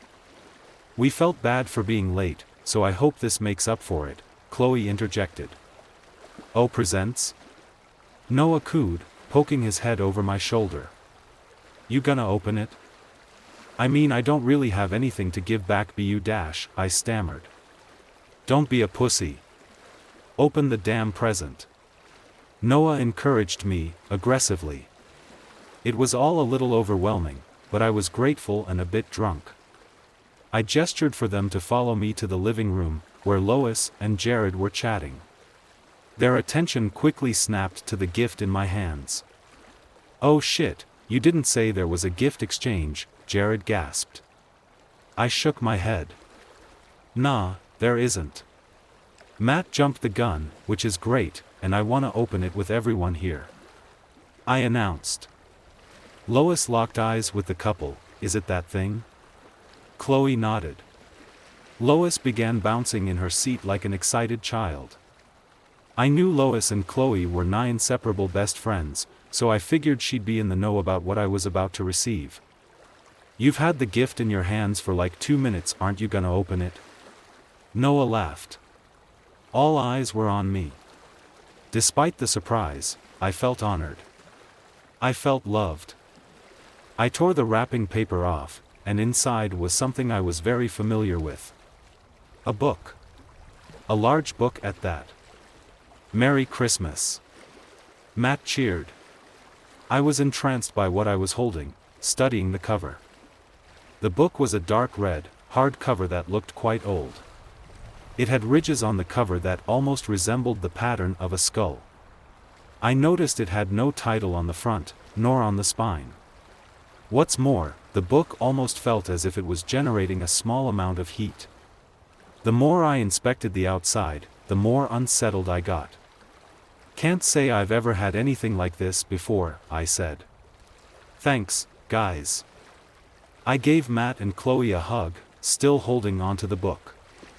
"You like to read, and you're really into that spooky shit, so I figured this would be perfect for you," Chloe explained. "The guy at the shop said it'd freak out anybody," Lois chimed in. "Well, I'll have to check it out on my downtime. I don't want to interrupt the party we got going," I said, beginning to pace towards my room. "I'll just stick it on the old reliable shelf here." Whoa, now, you gotta read some of it," Jared insisted. "Can't just put a gift away without using it." Everyone seemed to rally behind his words. They all began chanting, "Read it," over and over. I love reading, it's my jam. It's also something I usually do alone. "Screw it," I said. "Let's get it." I sat in the center of the couch, with everyone crowding around me. I was a teacher reading to the class. I opened the book and felt a waft of warm air hit my face. I checked to see if anyone noticed, but maybe they were too buzzed to care. The text was almost complete gibberish. I tried my best to read along with it for the first page. We definitely had a few laughs, and nothing felt scary whatsoever. Eventually, something unsettling came at the next page. "G, nu, Joe, ac, toas, hold up," I said, observing the next phrase. It was actual English. "Upon thy next waking the gates will open." Something felt off, but hey, this was an ominous spooky book, and it was succeeding in making me nervous. I paused, looking at everybody. "You alright?" Noah asked me. That was creepy. I could only answer. "Like actually creepy." "Then it's a good gift, right?" Matt asked. Keep going if you want to, man, Jared offered, though I could tell he was somewhat nervous. No pressure, we might be getting to the actual good part. I gave it some thought, and eventually chalked up my nervousness to my alcohol consumption. I mean, it was just a damn book. I huffed, and together we kept attempting to speak through the gibberish that followed. Eventually we came upon more legible words. In where I'm found, thy key is given. I felt my nerves go away, seeing everyone else so calm. The novelty of reading through gibberish was wearing off, so I opted for one more page. And to return, thou must visit a shattered soul. I closed the book, deciding that was enough reading for now. We wrapped up the night not long after some party games. Everyone excluding myself was getting their shoes on, and I was ready to lock the door as soon as the last guest left. So you're still down for the theater tomorrow? Noah asked me. We're all gonna be there for 6 p.m. Hell yeah, I'll be there, I assured him. I tightly hugged each guest tightly before they departed from my apartment. I got texts from all except Chloe, who was with Matt anyway, saying that they got home safe. I cleaned up a little, fit my new, creepy book on my bookshelf, and flopped onto my bed. The thoughts of gratitude for friendship entered my mind and lulled me to sleep. The next morning I was awoken by my apartment shaking. I jolted up, expecting everything in my room to fall down on me. The shaking subsided, and that's when I noticed something even stranger. There looked to be soot and dust particles in the air. I inhaled. It did smell like there was a fire nearby. I thought perhaps I left my window open and a nearby fire blew all its residue into my room. When I went to check my window to see if my window was open, I realized it was pitch black outside. Did I wake up in the early hours of the morning? I shuffled around my nightstand in the dark until I found my phone. I saw the time before my phone abruptly shut down, 4:14 p.m. Why on earth was it pitch black out? I got dressed and went to turn on my lights. No power. Explains why my phone may have died, too. I presumed that something electrical caught fire and forced my apartment into a blackout. I went to the bathroom to turn on the tap. I was greeted with a black sludge spewing from the tap. I quickly shut it off. I must have been dreaming the whole thing, surely. Did that weird book give me nightmares or something? When do I wake up? That question sprung an idea into my head. I navigated around in the dark until I found a lighter, igniting the only candle in my household. The coconut and vanilla scented candle feebly attempted to combat the smoky stench in the apartment, but I was more grateful for the light. Something caught my eye while I was pacing around the room. The book was missing from the shelf. Oh, crap, I muttered to myself. I decided I needed to get the hell out of my apartment and see where all the inconveniences were coming from. If this was a dream, maybe leaving my place was the remedy I needed to wake back up. Who knows what I'd see out there, though. To no surprise, there was no light in the apartment building. The once quaint, warm hallway leading to the stairwell was dark and smoggy. I managed to traverse the stairwell in the dark. Once I reached the bottom of the stairs, there was a glaring issue with the door to the outside. There was no real way of saying it normally. The cover of the book had taken over the doorway to the outside. I recognized the color and ridges even in the darkness. It creaked like nails on a chalkboard. It began opening on its own, beckoning me to come outside. Just a dream, I whispered to myself, hoping I was right. I jogged outside, thinking I'd wake up breathing fresh air, and seeing the sun shine in my room. I was wrong. It looked like I'd stepped outside at 4 in the morning. The trees outside the apartment that had already lost their leaves, looked shriveled and choked. The outside of the apartment had paint peeling from the outer siding. There didn't appear to be any fire nearby, only a thick darkness that felt like something forced nighttime to be even more absent of light.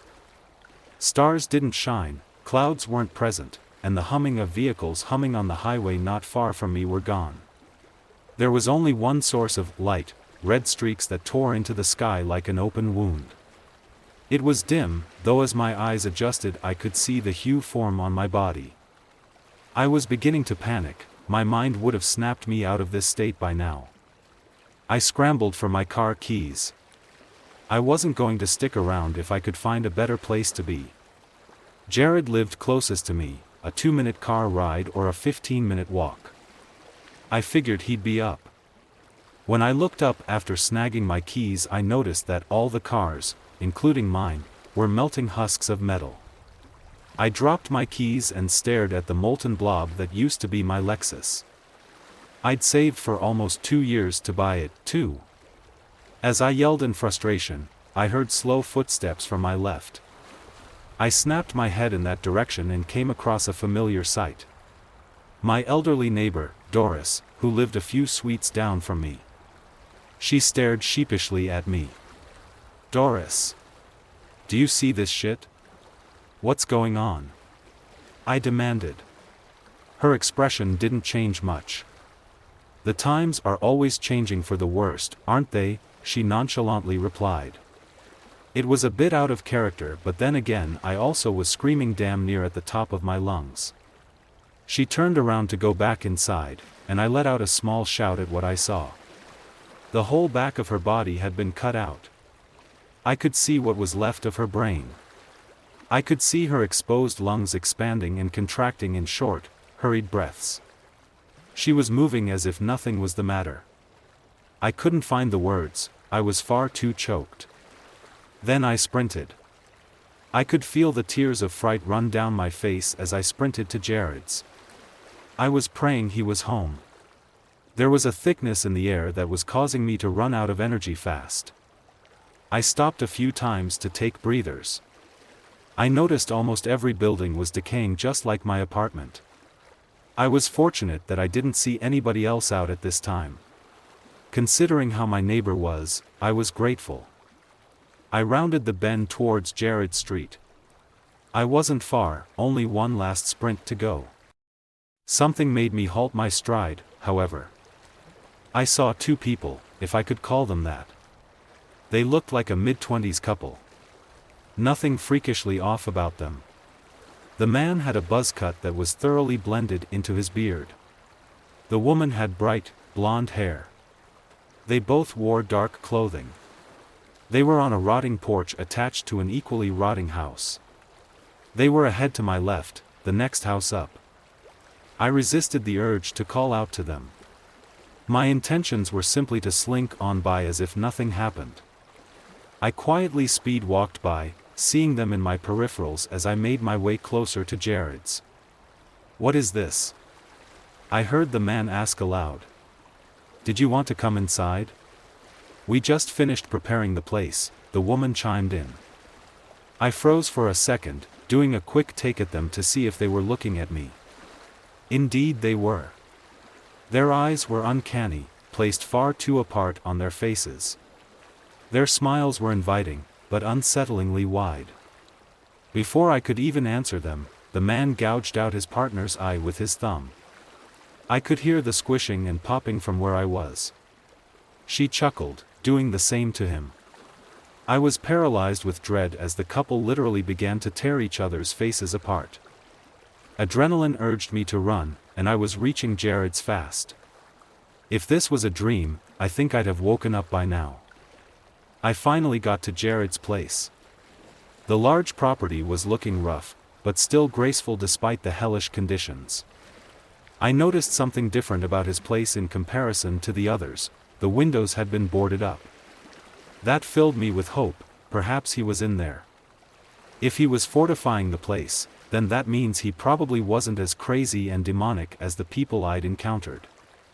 I tried the doorbell, but it had been disabled. I began frantically pounding on the door. "Jared! Jared, are you home?" I pleaded, hoping for a response. I heard something move inside the house.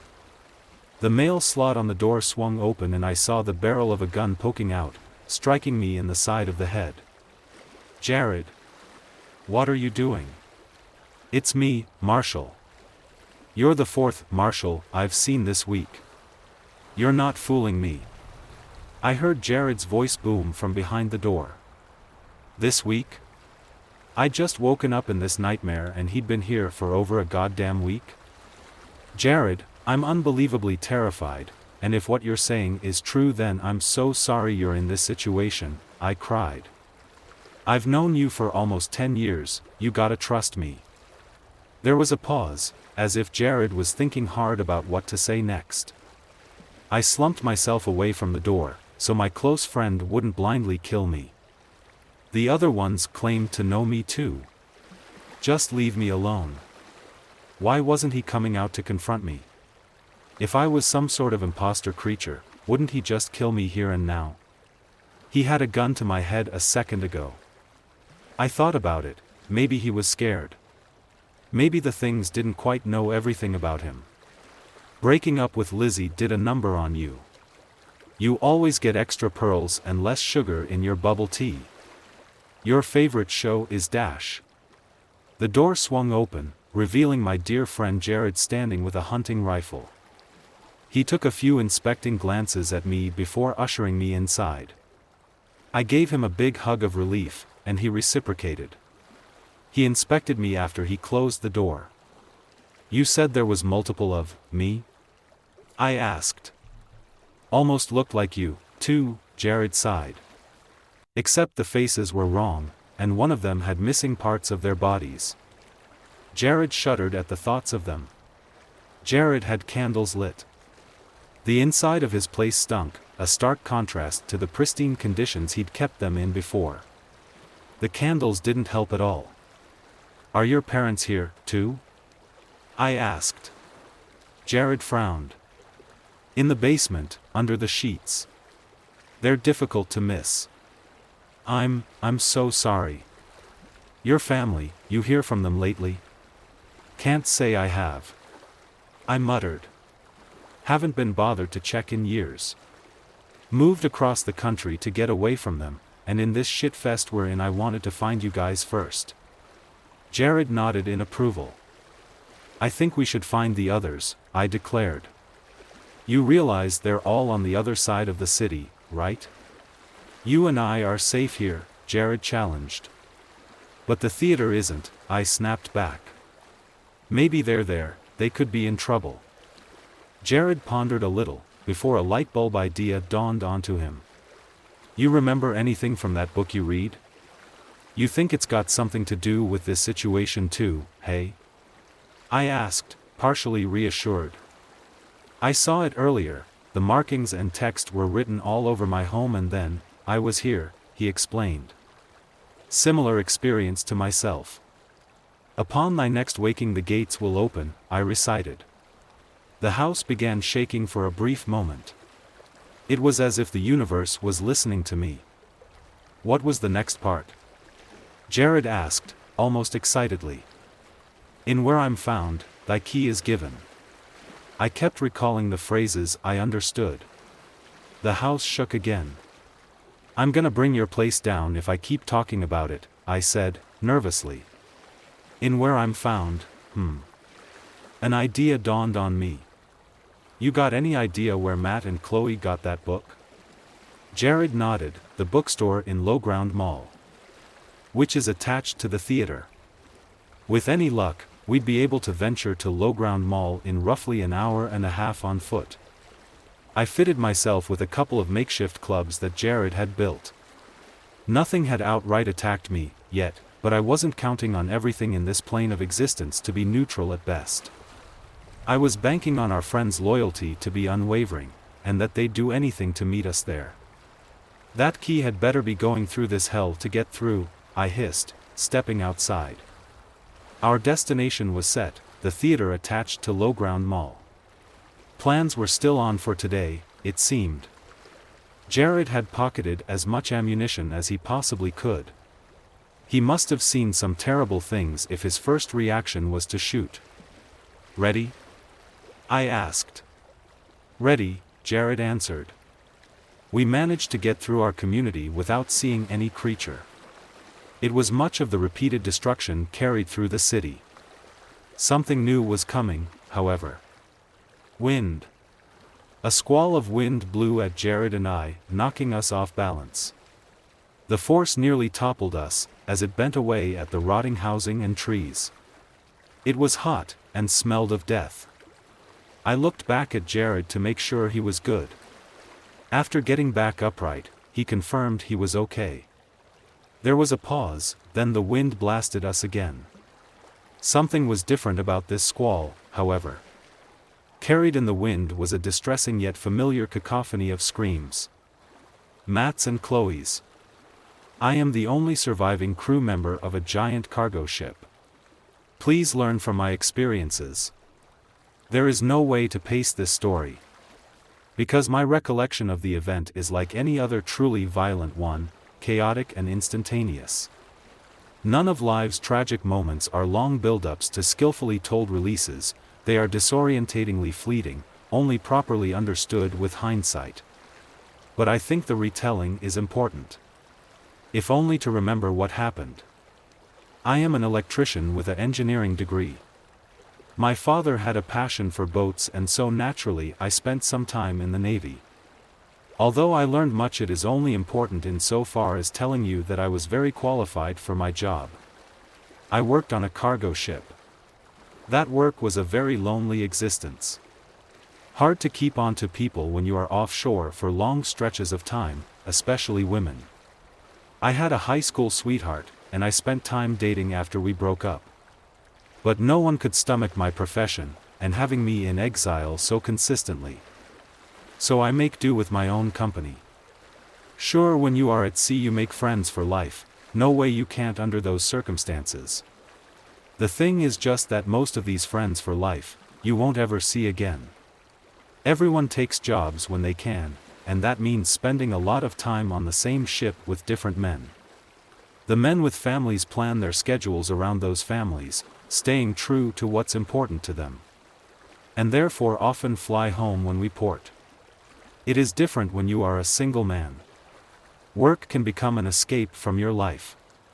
It can keep your mind off the things you really need, keep you from improving, from finding solutions, making changes.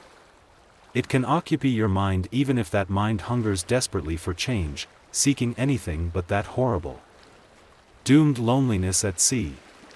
Still, the work makes you stay, it takes away the energy you need to wonder, and find better things. The work that consumed my time on the waters was relatively simple. I did maintenance. Specifically for the stuff that had to work. Lights, sensors, engine control, and so on. Anything where you would think an electrical signal resulted in the mechanical change of a system, I was the man you talked to. That made days simple. I had one tool that was always with me, a voltmeter. Wondering if current is passing through this wire? Simple as connecting to it and you will know. Making my rounds around the ship this way, checking this and that, I was constantly running into the entire crew. We all knew each other well after no time at all, but from the perspective of others I get why I was always greeted with surprise. I knew where they were stationed, but they knew little of my rounds, or didn't care to. Hey Jim.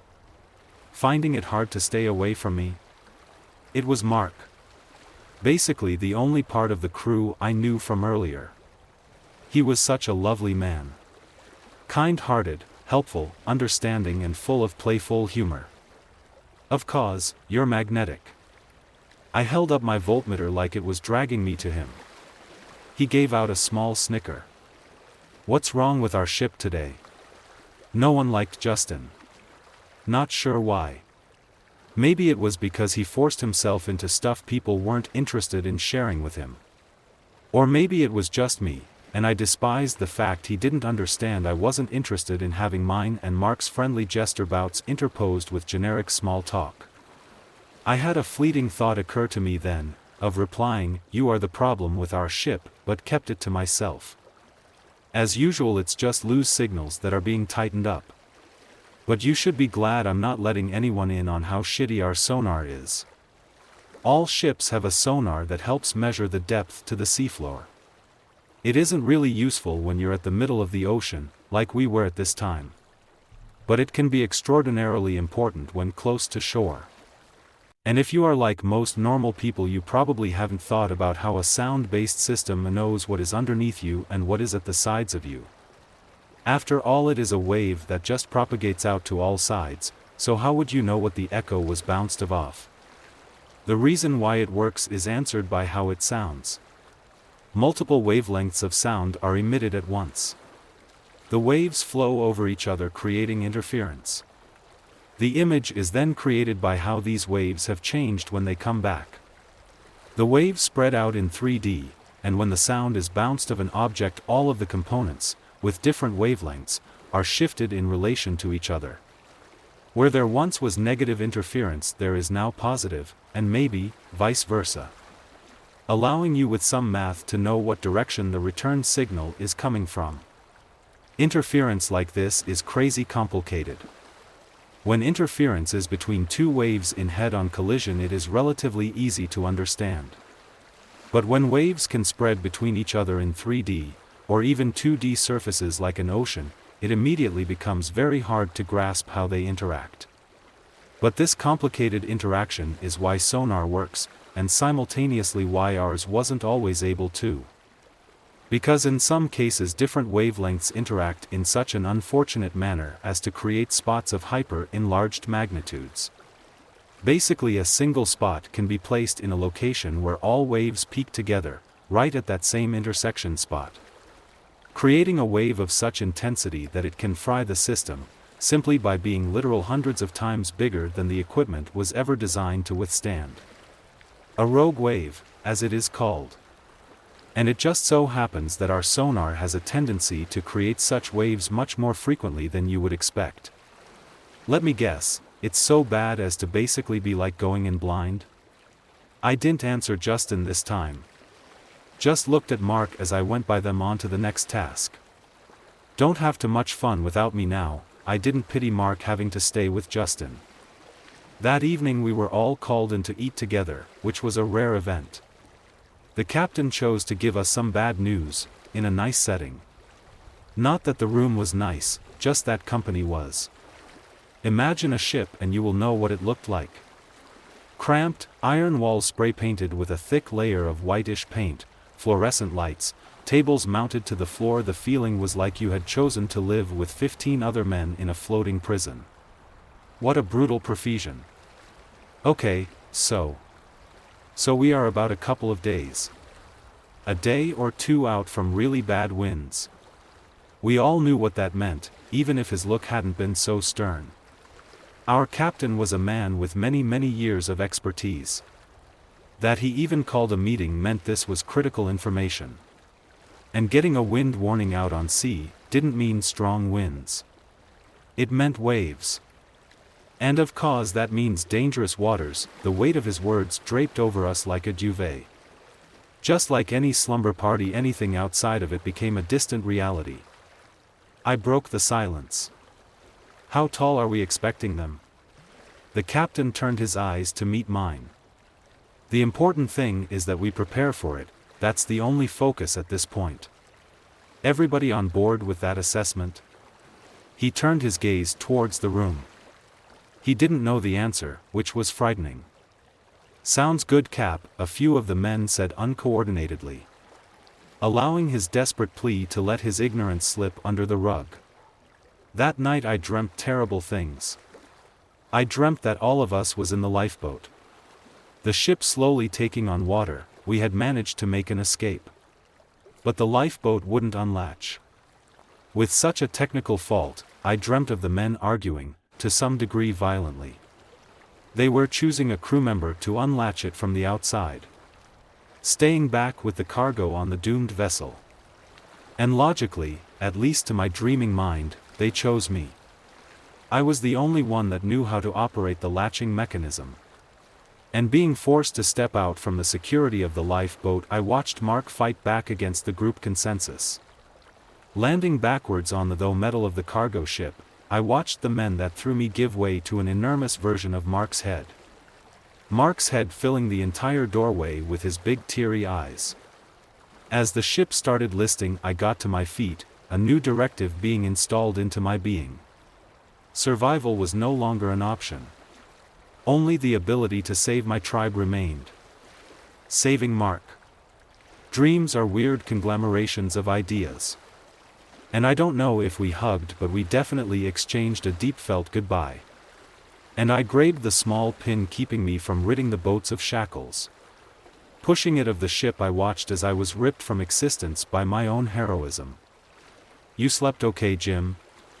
Mark handed me a much-needed coffee. Even if I had slept well, I wouldn't have been able to make coffee in this sea. Contrary to common belief, a ship doesn't sway every which way. The ship is most well equipped going straight onto the waves. The captain going in head on to the waves meant you could be pretty sure what ways you would be thrown. Although the sea wasn't bad enough to throw us yet. But you could feel the winds the captain had promised, had worse in store for us when we reached them.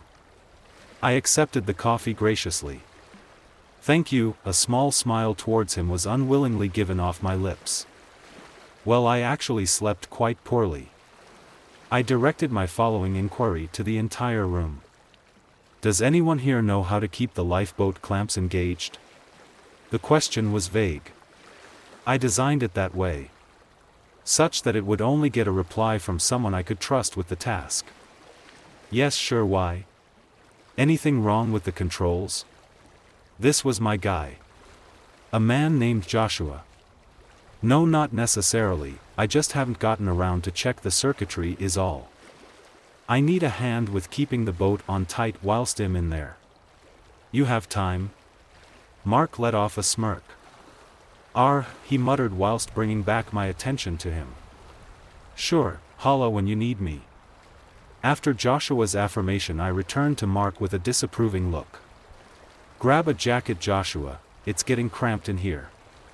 Mark's smirk disappeared. Making our way outside wasn't as bad as I had expected, yet not easy.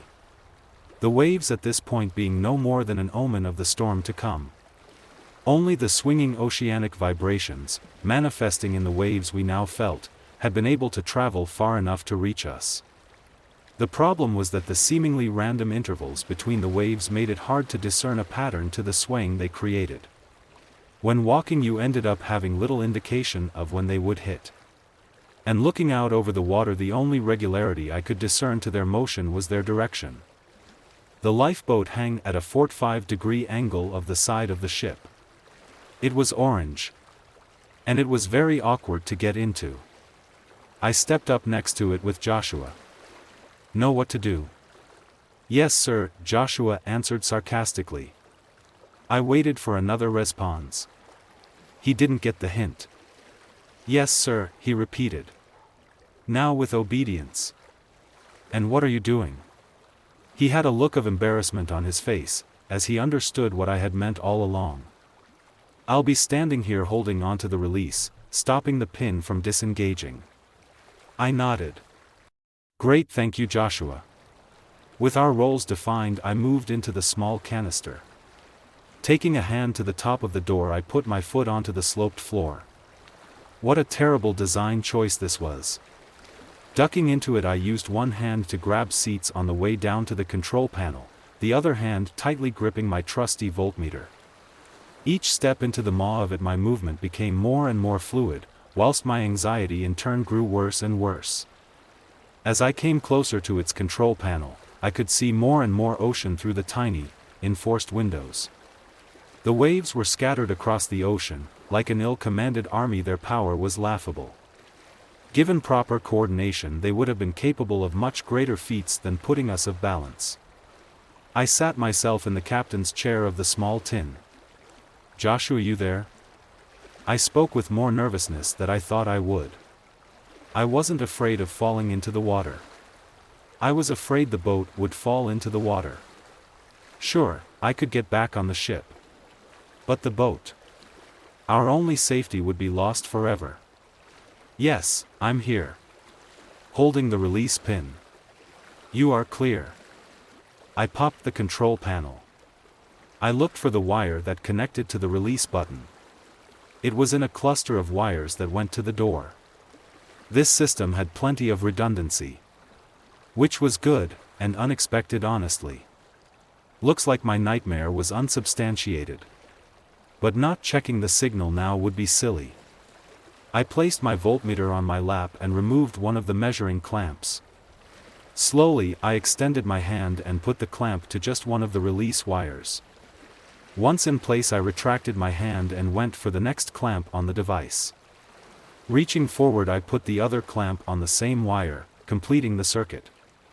Pressing release. I warned Joshua. "You are clear." Joshua replied. I pressed the button. It lit up green. My voltmeter spiked. The mechanism worked. There was no movement. Relief. Okay, yeah, I felt it kick. What a kick, it works all right. The powerful joy in his last affirmation was exactly what I needed. Perfect. Thank you, Joshua, I'm packing up in here, you can relax again. Leaning down, I went to take away one of the clamps. But Joshua interrupted me. Oh my God. Jim. I looked out the small window in front of me. The ocean was full of smaller yet dangerous waves traveling incoherently. But a pattern had emerged from their movement. And one peak had formed to such enormous mass that it began towering over the ship. We were going to get hit. And the ship would not be able to handle it. I went into shock. Everything slowed down. Watching that wave grow. Every gut-wrenching moment vividly detailed. First was the rain. The wind blew of the water from it and showered the ship. This is when I remember the horn sounding. A useless attempt at a warning. The next I remember was feeling our enormous cargo ship being lifted out of the water with a dizzying speed and ease. The rogue wave rolling us over. I felt my body being accelerated by gravity with my back first into the seat, a direction I hadn't expected gravity to pull. Looking back towards Joshua, I hoped he had made it into the lifeboat with me. Only to see him being swept of his feet plummeting toward a background of blue, that I couldn't determine if was ocean or sky. Being snapped out of my catatonic state, I hammered my hand into the release button on the console. The next thing was the impact. First, I heard the sound of waves impact the cargo ship. It sounded like someone had pitch shifted the crumbling of an aluminum can. The sheer brutality of the sound a dire reminder of the frailty of steel. Then the lifeboat was sent to the heavens. This boat, which was designed to plummet into waters from great heights, was dented by the force. I dare not imagine what had happened if the wave had collided with it in any other manner than head-on. I was thrown out of my seat and only barely saved my head from colliding with the inside of the lifeboat by sacrificing an arm. The wrist of which was pulverized, the halfway point of the arm having bones rushing out the skin in feeble attempt to escape the rest of the massacre. Landing on the floor, I felt the lifeboat accelerate upwards. Emerging from the water's eye, and it was sent airborne again. When it hit the water, I came crashing to a halt on the floor. Abusing the adrenaline to ignore the pain, I scurried to get on my feet. I looked out the window for any signs of life. By some miracle I found it. A tiny speck of man was in the waters not that far from me. It was Joshua, but the wave had already claimed him. The impact of the water had mauled him worse than a big rig ever could. There was blood all around him, and I could only see one of his arms flailing in an attempt to help himself afloat. His movements looked like the spasms executed by a mechanical doll, pre-programmed and soulless. If he wasn't already following God's light, the only humane thing was to let him. The ship was gone. Only white foam on water and shifting waves remained on the sea. And as if someone had put the water underneath the vessel to a boil, air bubbles from the ship were rushing to the surface. The sheer volume of air, the enormous exhalation from the cavities of the sinking iron lung that I had called home, and that now others would find their grave. The thought that this air meant that Mark could be trapped in there. Still being in panic and falsely clinging on to hope deep beneath the ocean. The thought filled me with terror. I was watching a scene of complete erasure.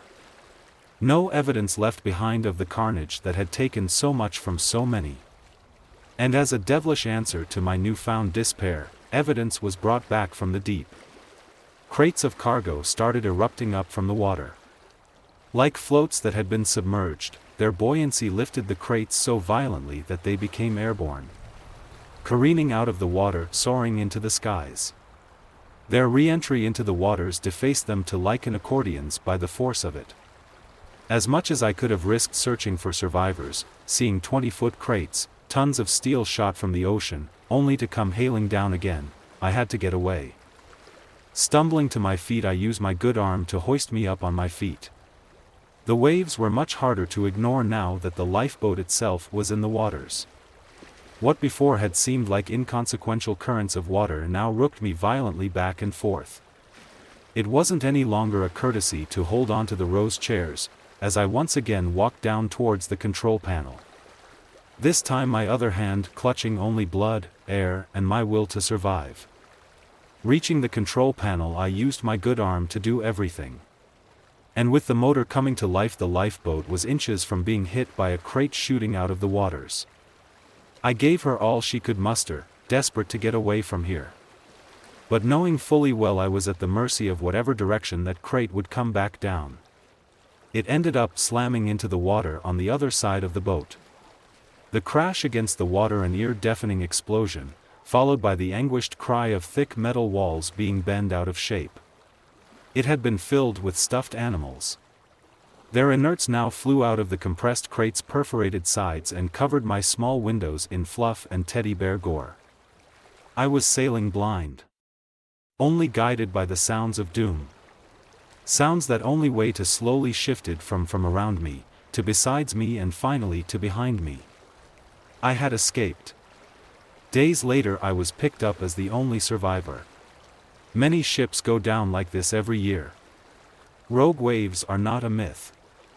They do happen. And you just have to pray that it won't be close to you. Moonlight. The first night I met him, it was his breathing that caught my attention. The sound was raspy and labored, yet wet, as though he was breathing through a punctured lung. There was a distinct gurgling noise that reminded me of my infant niece. I remember the last time I held her. She looked up at me with her bright, curious eyes and made a happy giggling sound that sounded like several bubbles popping in her throat. It's fuzzy after that, most likely due to the concussion. Through the crack in my curtains, the dull glow of the moon reflected off his eyes, forcing them to look as if they were giving off their own light source. I squeezed my eyes shut in the hopes that he would go away, that I might wake up to the brighter light of the morning sun gliding across my bed. Another body warm and real next to mine. No such thing happened. There was a sound, barely audible but easily identifiable. The shuffling of fabric, and the soft creak of a floorboard. They broke through the silence of the night, paired with the sounds of my own frenzied panting, each sound layered on top of each other in a haunting triad. Meeting his eyes, I saw that they were bigger. Closer. I was delirious with sleep and fear, uncertain if what I saw was truly there, so, just to be sure, I closed my eyes once more in a move of irrational stupidity. More shuffling. More creaking floorboards. It then occurred to me that it did not matter if I was dreaming or not. I opened my eyes and saw that those twin lights were almost to my bed, that rusted, bubbled breath a deafening siren in my ear. I did not blink for the rest of the night, and neither did he. I did not blink the night after either, nor the night after that. And neither did he. Every night, when the sun dances away and out of sight over the horizon, he emerges with his glowing eyes and his wet breathing. I'd tried locking the closet door once, foolishly thinking myself a genius as I slipped into bed and closed my eyes without fear. I was halfway to falling asleep when I heard the squeal of the door and opened my eyes with a panicked gasp, finding him already halfway across the room. He wheezed with every inhale, sometimes choking on his own air. With his face shrouded in darkness, my curiosity yearned to know what he looked like. My more rational brain tells me I would never be able to forget. How long has it been since I've slept? He waits for the incessant tugging on my eyelids to grow too aggressive for me to ignore. Sometimes I catch myself drifting off, only to be roused by the soft creaking of his steps. I cannot tell if he's getting faster, or if I am sliding further and further. If anyone finds this, please know that I tried. I'm sorry. Do you want to know the truth? Do you want to know the truth? My boyfriend, Seth, has, or had, I should say, been in my life since I was 14 years old. I remember it very vividly because the same night that he and his family moved into town, my stepfather. Well, he did something awful to me, and that was the start of 2 years of even worse hell than my previous 14 years had been. That awful night, after my stepfather left the room, I gazed out of my bedroom window, tears rolling down my cheeks. I was frightened and alone. That's when I saw Seth for the first time. He must have just moved into the large house opposite, the posh, detached, 3-story house. He was in the bedroom that was directly across from mine. His dad was in there with him, his arm thrown around his shoulders, pointing around at the bare walls, probably chatting about how to make it their own. I watched his mom enter the room with a tray of mugs. Probably hot chocolate, I remember thinking, my mouth watering and my stomach grumbling. Seth was there in the middle of his family, the center of their universe, and I was mesmerized by him. He had messy black hair and a mischievous grin, and I could see his parents laughing, so I just knew he was funny. They were an attractive family, the sort you see in stock photos but without the dead eyes. Their eyes were full of love. I desperately wanted to be friends with someone like him, but I didn't believe he would ever want to be friends with the weird kid of the neighborhood. There wasn't anyone who wanted to be friends with me. Seth wasn't just anyone, though. He was very special. On that first proper day of him living there, my mom had tossed me out onto the street to play with the kids who lived on the road, even though she knew they just picked on me. Seth's mom probably encouraged him to get out and make some new friends while her and his dad unpacked their things. As Chelsea, a girl in my year at school who lived on my street, and her younger cousin, who stayed with them regularly, were being horrible to me, I saw him doing kickflips on a skateboard in his front garden. "Rose, why don't you ever brush your hair? You look so ugly," Chelsea sneered at me, her cousin cackling like a hyena. They were right, I did look ugly, and I really did never brush my hair. I think that's what stung the most. You get horrible people in life who do and say awful things to you, but you can take comfort in the fact that that person is just a terrible excuse for a human being. But when you're attacked with a truth, it cuts through you like a knife. The truth can either completely devastate us or it can give us the strength to rise up. I seem to be constantly devastated by it. After throwing a few more painful insults about my personal appearance, they got bored and wandered off. Probably into town to hang around with their mass of friends. Why do the mean kids always have so many friends? As soon as they had gone, Seth wandered over to me. "Hi. I'm Seth," he said, his voice shy but with a confidence I knew I would never have. "Hello," I responded, nervously. I couldn't understand why he was talking to me, and when he sat down on the curb next to me I flinched, expecting him to do something nasty. Instead, he kicked at a stone lazily at his feet. "Those girls seem pretty awful," he mumbled. I was shocked. I had expected him to ask me to introduce him to Chelsea, because all the lads my age wanted to go out with her.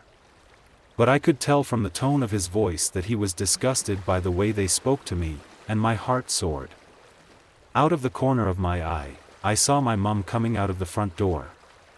I stood up quickly while she locked up, and headed around the corner where I knew she wouldn't see me. I didn't want her yelling at me or telling me to do something. To my surprise, Seth followed me. We stood next to each other silently, both aware I was hiding from my mother. He didn't make fun of the way I stooped when I walked, like so many of the other kids did. Like a tortoise trying to hide in its shell, which earned me the nickname Tortoise at school. The truth stung. After 30 seconds, I allowed myself to breath. I looked up and he was staring at me, smiling kindly. I darted my eyes to the ground, unable to keep eye contact. He lightly touched my chin, raising my eyes to meet his. "Do you want to watch the X-Files with me?" he asked me, gently. "Oh, okay." I stuttered, sure it was all a trick. I swallowed noisily, trying to gulp down my insecurities. "Aren't your parents still unpacking, though?" "Yeah, well, we can watch it at yours, right? My parents work from home, so I'm not really allowed friends over." I nodded, smiling now, aware that I looked goofy but unable to hide my grin. Friends. So I led him to my house and showed him how to climb up to the fixture above my front door, and then pull up into my bedroom window. I always left it slightly open because my mum and stepdad often locked me out when they were out for hours on end. I was nervous, at first, having a boy in my room for the very first time. There was mold all up the walls and I had no sheets on my quilt. My pillows had all funny yellow stains on, and there were holes in my mattress where I had been playing with one of my mum's lighters when I was bored. Seth didn't seem to notice, though. Or at least he pretended not to. Either way, he seemed so at ease that it kept me from feeling humiliated. We sat on my bed next to each other, and that became our daily routine over the summer. As soon as my mum went out, we would jump up and watch the X-Files. Over and over again. I couldn't believe it when, a few weeks in, Seth put his arm around me as we were watching. My stomach did a flip as I nestled into him. I felt, hearing his heart pound in his chest. For the first time in my life, I felt accepted. We fell in love, even though we were so young.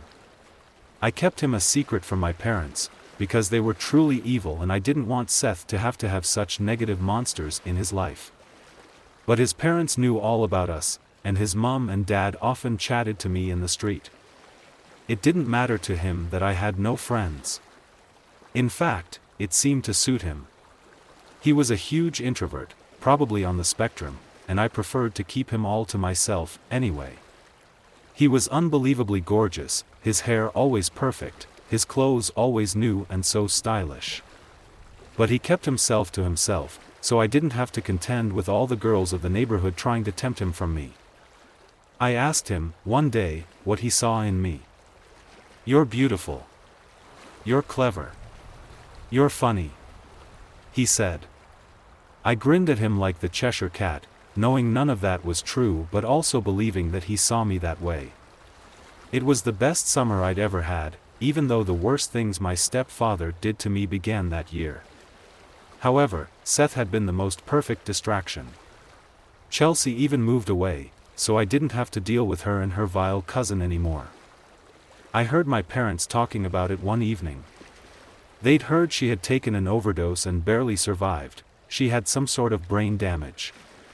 Her family moved swiftly away for a fresh start.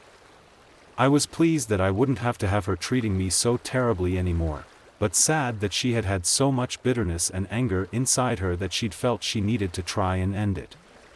When school started back in September, I found that Seth was home educated. He had a habit of not really telling me huge things about himself unless they were completely relevant. He was more of a listener than a talker. I was glad that he wouldn't have to see me getting bullied every day. Even though home life had become so much more bearable now I had Seth, I knew the school days would be as miserable as before. Sometimes I wished he was there to stand up for me, but every evening as soon as my mom had fallen asleep and my stepdad had left my room, Seth would climb up and into my room and make me feel better. We'd cuddle, watch the X-Files and sometimes kiss. But even as the years went by, he never, ever pushed me any further. I never told him what my stepfather did, but I think he knew, and he was content with what we had. He just wanted to make me happy. When I was 16, my stepfather died. He slit his wrists in the bathtub. I was out in the woods with Seth at the time, and my mum was working. I felt irrationally guilty about it all afterwards. Maybe if I'd been home I could have stopped him. Maybe I could have got him some help. But why would you want to? Seth had asked. I wasn't sure, so I didn't answer. Losing my stepdad had pushed my already bitter mother over the edge, and she was furious, all the time. She drank more and more, and she took it all out on me. After a year I could no longer cope with it, and so I left home. I was placed in a council flat in a very rough area of town, but even though the neighbors screamed and fought and took drugs in the stairways, at least I was away from home. I saw a light shining somewhere in my future. Seth would come over most nights, and sometimes he would stay with me. Other times he would go home after I had fallen asleep. He was always there when I needed him, and every day I felt myself becoming stronger. He worked for his parents' tech business, mainly remotely. It suited his need for solitude. I worked in a dead-end factory job which was soul-destroying, honestly. I thought I would lose my mind at points. But I had to pay the bills and buy food. I couldn't escape my depression, and before long Seth moved in full-time to try and keep me in bright spirits. His parents didn't pay him well, wanting to teach him some sort of life lesson about privilege, so we always struggled for money, but we had each other, and we were happy. You never really heal from an abusive childhood, but things get easier over the years. And with Seth by my side, things really did improve. When I was in my early 20s, I went to college and got the qualifications I needed to attend university. I struggled at college. I still never fitted in anywhere, and had very low self-confidence. But when I started uni, there were so many people there that I was barely noticed. Early on in my first year, Seth had to work in London for a month. I wanted to surprise him when he got back. I threw out my wardrobe of baggy, black clothes that had always rendered me as close to invisible as possible, and bought some tight-fitting, bright dresses. I got my hair cut and I allowed myself to stand out. When he got back, he held me for a long time. "I've missed you," he said. "You look beautiful. You know you always do, though, don't you?" I blushed, turning on the X-Files and cuddling into him all evening. I was nervous about my new style getting noticed at uni. I know that seems weird, but the idea of people complimenting the change would make me face the fact that there had been a problem in the first place. However, there were so many people there that they really didn't notice. Not directly, anyway. I did find that people made more of an effort to talk to me. I began to make friends.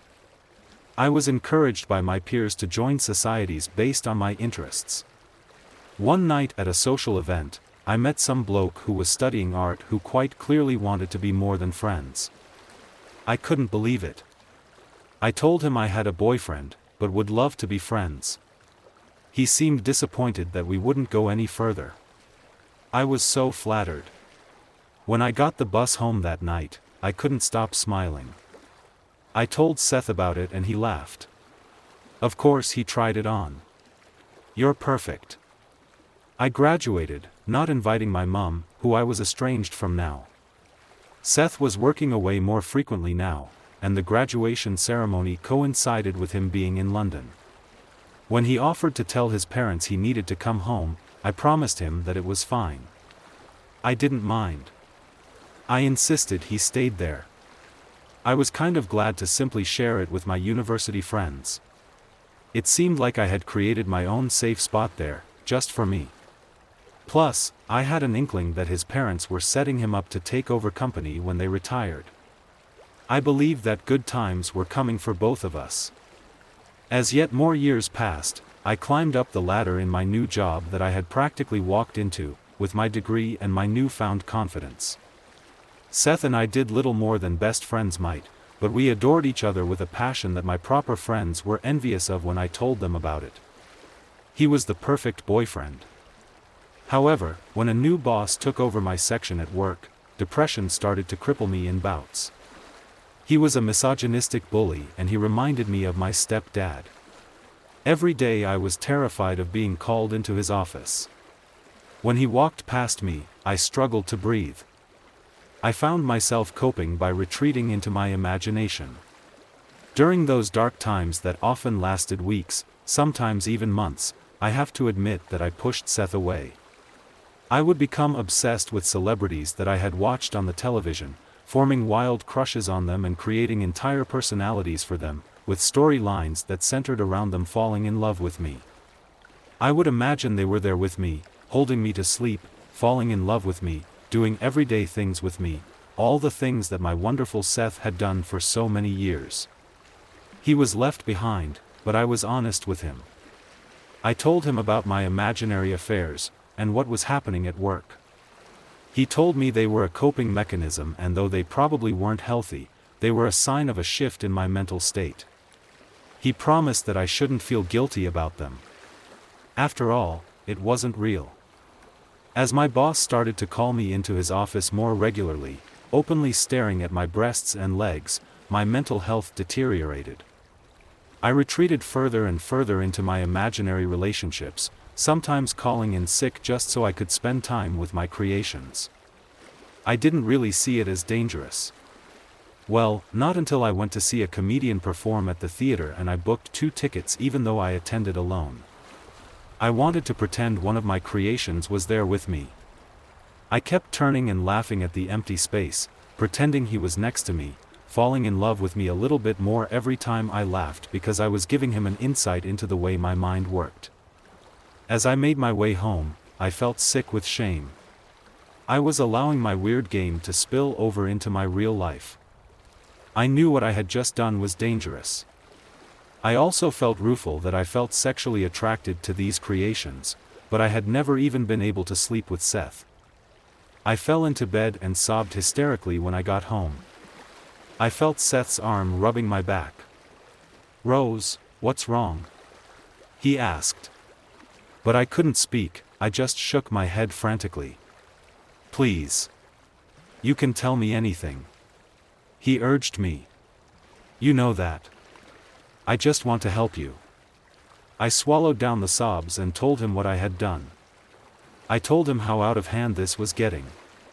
I told him I was scared that I was crazy. "Perhaps you realizing that it's getting out of hand is a good thing, Rose," he said, stroking my hair. "Maybe this is your glass-shattering moment, you know? They say crazy people don't actually know they're crazy, they think they're normal. So you can't be crazy, right?" He had calmed me down, and comforted me like he always did. I fell asleep with my arms wrapped around him for a while, listening to his heart beat slowly. My Seth. My savior. I woke up at 3 a.m. with chest pains. Seth held me close, helping me catch my breath. "What's wrong with me?" I gasped. "You're panicking, Rose. It's your mind making your body react this way. You're having a bad reaction from facing the truth. It will get better soon. I promise." It was my first ever panic attack, but looking back now I guess I was lucky not to have been having them for much longer. And though I trusted Seth, it didn't feel like it was ever going to get better. Night after night in the following weeks, I would fall asleep listening to Seth's heartbeat. Then I would wake up hours later, my chest tight, struggling to breathe, crippled, frozen to the spot. A few weeks after the first, I whispered to him as I recovered. "When is this going to end?" He sighed. "Whenever you want it to, Rose." I went back to sleep. The next night, after yet another panic attack, I lay there exhausted. I shuffled out of his arms and twisted around so I could look at him. "I don't want to lose you," I said, my lip trembling and a lump in my throat. "I can't imagine a world without you in it." Tears filled my eyes, so I looked down. He smiled at me, then he lightly touched my chin, raising my eyes to meet his. My tears spilled out. "The good thing is, Rose, that you don't have to imagine a world without me in it, do you? You just have to step into it. You just need to say goodbye." "How long have you known for?" I asked him, the tears flowing freely now, because I knew this was the end. He was calm. "As long as you have, I suppose. I think that's the way it works. And there's no point in asking me questions about the meaning of it all, because you know as much as I do already. Or, I guess I should say, I know as much as you do." He shrugged. "But what's changed? Why now?" I pleaded. Seth gripped me into a bear hug. "You have changed. You're getting better, can't you see? Going to the theater, realizing what you did was unhealthy, that was just the beginning. It's just been me and you for so long, Rose, since your stepdad," he let the sentence trail off. "I invented you the first night he did it to me." I murmured. "Looks that way, doesn't it?" I felt him kiss me on the head as I pushed my face into his chest, my heart breaking. "Hey, cheer up," he said. "Maybe in a parallel universe, I'm the real one and you're the imaginary friend." I laughed, even though I felt like my insides were being ripped out. "Do you want to watch the X-Files with me?" he asked me, gently. I nodded, and turned on the television, crying silently all the way through, but safely cuddled into him. I fell asleep listening to his heart beating, slower than before. I supposed it had been getting slower every night, these last weeks. I just hadn't wanted to accept it. When I woke in the morning, I was cuddling my pillow. It was still wet from my tears. I had a ball of pain in my stomach, and I believed that I would not see Seth again, so the pain I felt was grief.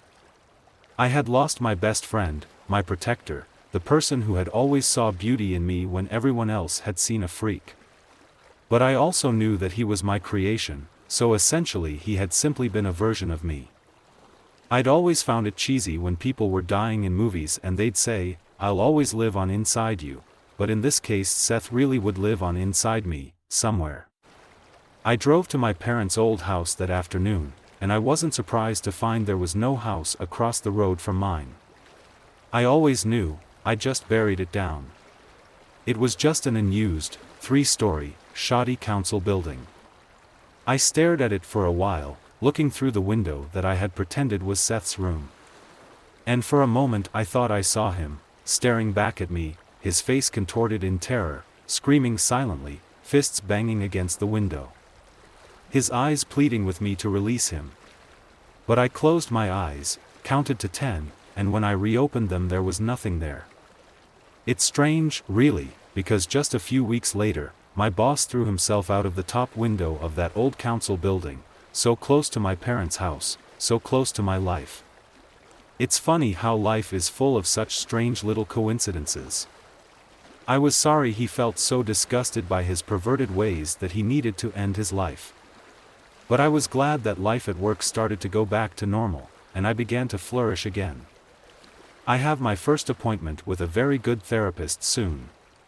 It's expensive, but I know it will be worth it. I won't tell them about Seth. I always like to keep him all to myself. But I'll tell them about the obsessive crushes, and what my stepdad did. Unless, of course, I'm imagining the therapist. Or the dream job I have that allows me to pay for it. Maybe I'm locked in an asylum somewhere, maybe I cracked at some point and... well, maybe everything is in my mind, created by myself to protect me from the truth. Every year it comes down our chimney. "Brad, where are the rest of the toys?" my mother shouted at my father, who was on his hands and knees, frantically assembling a half-pre-made bicycle. I'm sorry, but this was all they had left. There was nothing else, not even board games, my dad snapped back. "It won't be enough. Brad, it won't be enough," my mother repeated, crying out in panic. "It will be. We just need to, I need you to go upstairs. I think there's a Monopoly board under John's bed," my dad said, tightening the front wheel with a wrench. "But, we can't, you said we needed that as a last resort," my mother said, her breath quickening. Tears of impending doom welled in her eyes. My dad finished the bicycle and stood up. The fire from the fireplace crackled, casting a glow on his sweat-drenched forehead. He took out a handkerchief and dabbed his head. "Just please get the board and bring it down." The clock ticked in the dimly lit room. A Christmas tree flashed colorful lights in the corner. A mistletoe hung lazily from the ceiling. They say all this helps keep it out, it never does. I knew it was tonight. I've seen it for the past 7 years, well, I remember the last 7, not my first 3. The one night of the year that everyone prepares for. Okay, I'll go, my mother sighed, tears now streaming down her face. She turned to leave the room and then, in shock, spotted me peeking in from the stairs in the hallway. Tommy? You were supposed to be in bed, my mother said in shock. Let me help, I'm old enough now, I said with my bravest voice. My mother was cross. You'll wake your brother. The clock in the sitting room rang, indicating 1 a.m. 1 hour left. My mother turned in horror, knowing it was coming soon. Please, you need to get back into bed. You know what happens if it thinks you're awake, my mother ordered, her voice a mix of command and plea. I reached into my pocket handing her a small dinosaur, a green velociraptor. Small, but big enough to make a difference. Where did you get that? My mother asked, her eyes widening as if she had just seen $1 million bill. I stole it from the Johnsons' house when I was with them last week, I said sorrowfully. My mother carefully raised her hand and took the 4-inch toy from me. A tear rolled down her cheek, and she smiled, her eyes red and bloodshot from a day of crying. She leaned over, kissed me on the forehead, and whispered, "Thank you. Now come on, let's get you to bed." My mom walked me up the stairs slowly, quietly, and carefully, trying not to wake my younger brother. No more creaks in the floorboards to wake anyone up. Dad was prepared. As I was ushered up the stairs, I took one last look at Dad, who was in front of the fireplace in the sitting room, using a cloth to shine up the bicycle. When we got to our bedroom, John was sound asleep. I wish I was that young again. Not knowing was much better than knowing. I got into my bed, pulling the covers up to my neck. I lay on my side, facing the wall, unable to see what was going on behind me in our small room. They say it's best to never look. Mom leaned over and tucked the covers around me from my toes to my shoulders. She put her hand under my pillow to fluff it out. She then kissed the back of my head and softly said, "Remember, honey, it's easier to sleep, but if anything ever happens." "Yes, I know, Mom." "Don't look at it," I finished her sentence for her.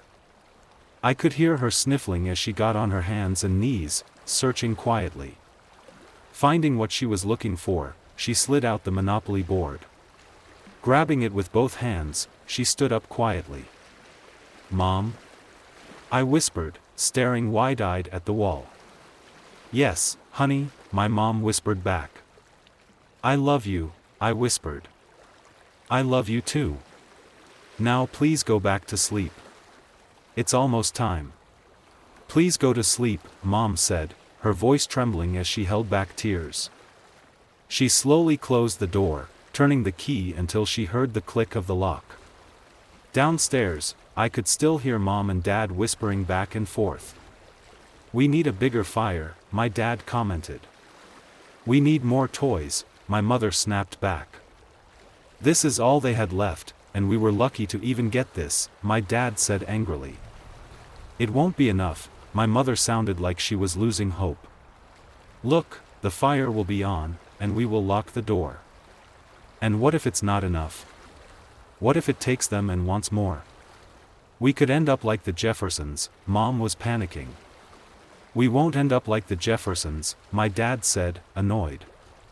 A sudden bang came from the roof. "Quickly, Brad, add more sticks to the fire." "It's already here," Mom said, hurrying through her tears. "I know it is. Hurry upstairs." I heard my mom running up the stairs as Dad left the sitting room and locked the door. A rumbling noise began in the wall. Dad quickly ran up the stairs and into their bedroom. I heard the key turning, locking them inside. The rumbling in the wall grew louder as it rummaged down the chimney. I still don't understand why Dad always puts the fire on, it never works. But I guess we just hoped it would. The noise from the wall stopped, but only because it was now downstairs. Underneath my room. Searching, snatching, striking. I could hear the bike being fondled with. I heard a loud crash as the Monopoly pieces fell to the floor. Just chaos. The sound of the door handle downstairs being pressed down again and again. Mom was right, it wasn't enough. The door began to bang until it gave in. Then silence. After a few seconds, I heard my mom sobbing in the other room. They knew. The stairs weren't meant to creak, but because of the weight of it, the creaking told us it was coming up the stairs. Another bang. It was trying to get into my parents' room. "No, please, go away," my mother screamed. 2 more bangs until the door finally gave in. "No, please don't. Brad, do something," Mom begged. "I'm sorry, my love, you were right, it wasn't enough," my dad said sadly. I heard a thump and what sounded like twigs snapping as my mom screamed and sobbed. And then another thump and silence. I stared at my wall, knowing what was coming next. Our door only took one big bang to give way. My brother screamed but quickly went silent. I began counting in my head, not turning around to see what was coming for me. I heard it take 2 steps over to me. It was directly behind me. I could feel it. I could feel its warm, sticky breath tickle my ear. I remained still. I knew my fate, this was it. But then my pillow began to move, lifting my head ever so slightly. It was reaching for something under my pillow. Whatever it was, I heard it put it into what sounded like a plastic bag. Then, one step after another, it left the room, down the stairs, into the sitting room, and back up through the wall. I turned around to see if my brother was still there, but all that remained was a pool of blood in the bed. I then went to check on Mom and Dad. One pool of blood at the door to their bedroom and another in the corner of the room. Police did the rounds, and there were a few families taken this year, including mine. I am blessed to still have my grandparents, who I am now living with. Thankfully, they stockpiled toys from back in the day, so next year should be fine. But there's one thing I still don't understand. Why would it take my family and not me? We're all worried about Nana Jen. When I was a child, I grew up in a small and relatively impoverished town in the English countryside. The place was ravaged decades ago when the last of the mines had all been finally closed. Not being a particularly beautiful place unlike its many neighboring coastal towns, the town would slowly and silently decay. When the mines closed in the late 70s, a man named Thomas Rowe would decide to start a shop from his front room using his handful of savings. His ever-dedicated wife, a woman by the name of Jen, quit her job as a seamstress to work the shop for him and do all the bookkeeping. The two understood it would be a difficult journey ahead of them, but they knew it was the kind of challenge that they wanted and were willing to work hard together. Over the next few hard-fought years, the two would build a successful store, fully converting the bottom floor of their home into the shop floor. Due to their willingness to lend a hand to anyone who needed it, the community around them looked after them in kind. Tom and Jen General became a bastion of the community and a seemingly permanent fixture in the town. My mum would tell me that even she and her friends called Jen Nana Jen, a name I'd known her as myself for as long as I can remember. She had a warmth about her, a soft welcoming smile that wrapped you in an all-encompassing warmth followed by a genuine interest in your day and maybe even a free sweet if we don't tell Tom. Thomas Rowe was lovely, but he was just Tom. Only Jen was Nana Jen and everyone loved her for that. Even after his death, the sign Tom put up all those years still hung. I must have been 9 or 10 when he passed. It was nice to see everyone come together to mourn with and take care of Nana Jen, a community that over the years had become distant and fractured, joining forces to help this woman who had taken care of them for so long. After the shop was returned to its original state as a residential home, you would often see Nana Jen wandering around town. Whether she was off to the dry cleaners or on her way to an appointment, she would always have time to stop, chat, and make sure you were doing okay. I swear to God, even after that woman started losing her keys and jewelry, she always seemed to remember everyone by name, at least until the events of our story. I was a young, brown-haired idiot when I turned 14, but that's okay because my best friend Jason was just the same, only his hair was shorter compared to my shoulder-length locks. We weren't a pair of miscreants or anything, but when you're a bored teen in the countryside there is a certain level of mischief that is entailed. The odd prank here or there, scrumping for apples, and the odd bit of mild arson in some random field. One time when playing a game where you knock on the door and run away before they catch you, Jason was able to sneak right up behind me, and right as I knocked on the door he kicked me on my backside. Fully flat on the floor. Prone on my back. With a deep sigh, I accepted my fate when I heard a soft melody coming from the doorway. "Oh. Matthew, what's happened?" Looking up I see the slightly concerned face of Nana Jen looking down at me quizzically. "So sorry, I fell over when on the step." I blurted out, scrambling to my feet to meet her at eye level. "You know, that little doorstep gets me too," she chucked. "So what are you doing here, dear?" "Oh. I was just, coming to check in on you," I replied, unsure of how convincing my response was. "Just making sure you're doing okay, or if you need help with anything." "Well, sweetheart, it's funny you should mention because just today I lost my special necklace that Tom got me." "Well, where do you last remember having it?" came the approaching voice of Jason, who had clearly come back after I didn't come running behind him. "Hello Jason, well. I had it at the butcher's, but then I didn't have it by the time I got home and I didn't stop anywhere between the two. I had a little look but my eyes aren't what they used to be. We're not doing anything so we could look, it's the summer holidays so we have the time," I explained, smiling at the ever more frail-seeming Nana Jen. "You know the necklace I'm talking about, right?" she asked. "Yeah, of course we do," I replied, and honestly we did. The necklace she was referring to was as permanent a fixture as she was. A stunning tin necklace whose tarnish didn't distract from the intricate beauty of the etching of a Celtic cross behind a large cat. I often worried about her spine due to the size of the necklace, however, she always seemed to be so used to it that it was more natural to compensate for the weight of the charm than not.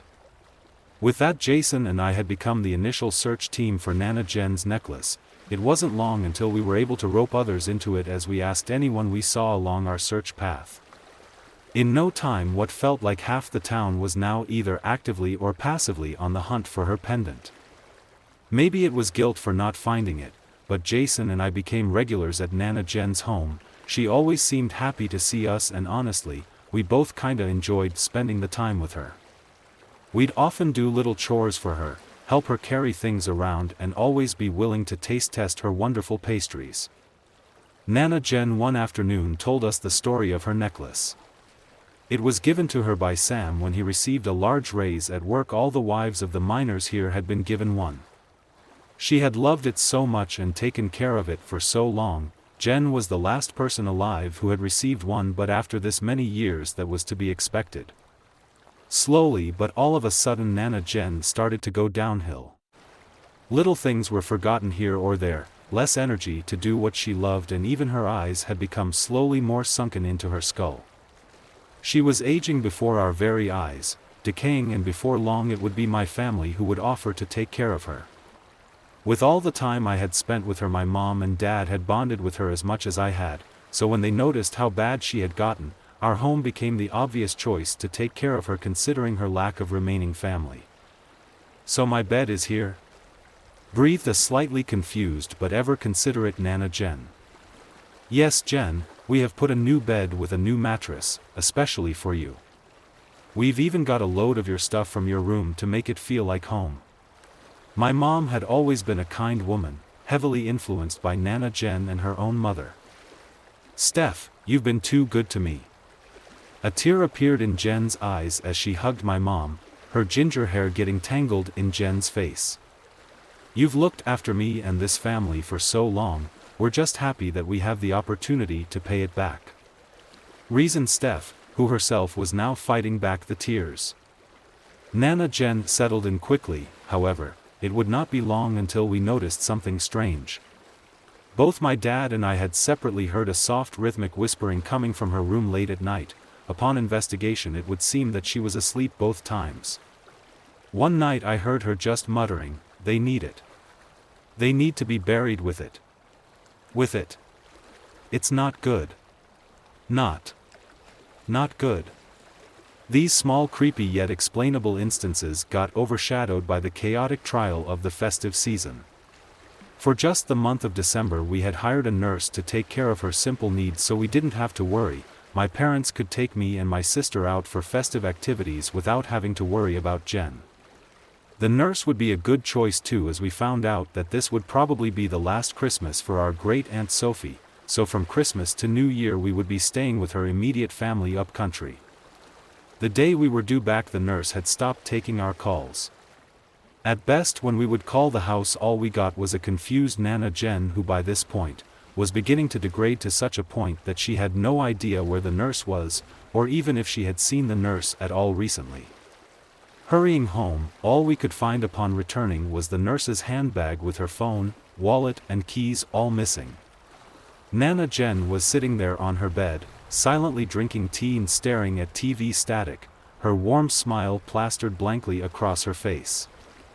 Mom and Dad would take turns looking after her while I took care of a lot of the household chores. Seeing how hard they had it with her, I didn't mind taking the lion's share of the chores. I didn't even mind the continued whispering all that much. You'd be surprised how quickly the creepy can become banal, just part of the background noise of an ever more complex life. Lying in bed one night I heard the door creaking open right as I was right at the precipice of sleep, forcing me awake with a jolt. I looked around to confirm my dream-fed paranoia that something beyond a nightmare had made its way in. There was nothing, even when I turned my lamp on. Nothing at all was in my room and I could go back to sleep. I turned the lamp off and resumed my former position, comfortable once again under the sheets. An undetermined amount of time later it happened again. A loud creak echoed into my bedroom. Turning my head to look at the doorway to my bedroom, I saw it was in the same position as it was before. Had I imagined it? A loud snoring came rumbling through the house, a comforting reminder that my parents were just feet away. Eyes open, face to the door and meditating on the muddled roar emanating from the hall, I suddenly hear a new sound. A fast rhythmic white noise. Breathing. Breathing coming from somewhere nearby. Then I heard it. Eyes focused on the static door, I heard a creak. There was only one other place that could have been. Turning on my lamp I returned to my original orientation facing the wardrobe. It was Jen, inside the wardrobe, her flower-embossed nightgown covering much of the gap in the wardrobe door. At the top her face, one eye poking through the crack and a familiar soft smile across her face. The most disturbing part was her fast and almost rhythmic breathing like she was excited. Afraid to break eye contact I called out to my parents, unmoving and afraid to move, afraid to even blink. My father came in like a shot and quickly escorted a very confused woman back to her bed. It was strange however, the moment my father entered the room she stopped smiling and began to breathe at a regular pace. I didn't sleep well that night. I didn't have a good night's sleep for a long time. The image of her dull sunken eyes, excitedly making direct eye contact with me would singe itself into my mind any time the lights would go out. Shortly after that night, my sister would begin complaining of an awful smell. Her room being the one directly above Nana Jen, it was suspected that the smell from Jen's room rising up through the floor was the cause. It didn't matter what we did however, no amount of potpourri or air fresheners would cover that awful smell.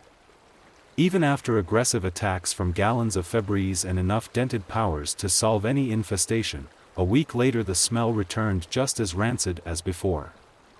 Maybe we should have been more thorough in our investigation of the smell, but my sister was leaving very soon for university so it wasn't the highest priority after a while. Nana Jen just got worse from there.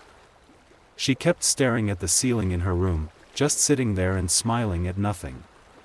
We'd occasionally find her in places, like the attic or a storage cupboard, just looking at us as she smiled, a blank artifice of her former caring expression. She grew ever gaunt and frail looking, however, the way she moved so confidently was so disjointed from her skeletal frame. Her skin had sunk so low it was almost separate from any sort of bone structure underneath. When my great-aunt died it caused a lot more drama in the immediate family than expected, so Mum and Dad had to go pretty much immediately. They managed to find a nurse to look after Nana Jen again after vetting this one with much more scrutiny. She even agreed to keep an eye out on me and make sure I don't burn anything down in the house while cooking or anything. Maya was nice. I know that's not a very creative description, but it fit who she was. I couldn't tell you where she was from, but she was just the right mix of both professional and understanding of the fact that I was a young teenage boy left to his own devices. She cooked kapitka a few times to make sure I had a few vegetables. I know it had potato in it and tasted great, but again, couldn't tell you the origins of the dish. Little Kochani, what is wrong with her exactly? Maya asked while I was sitting on the sofa watching TV one evening. We're not sure. Honestly, the doctors aren't sure either. It's kinda like a degenerative brain thing they were saying, but it's not exactly like dementia. I explained to the best of my capability.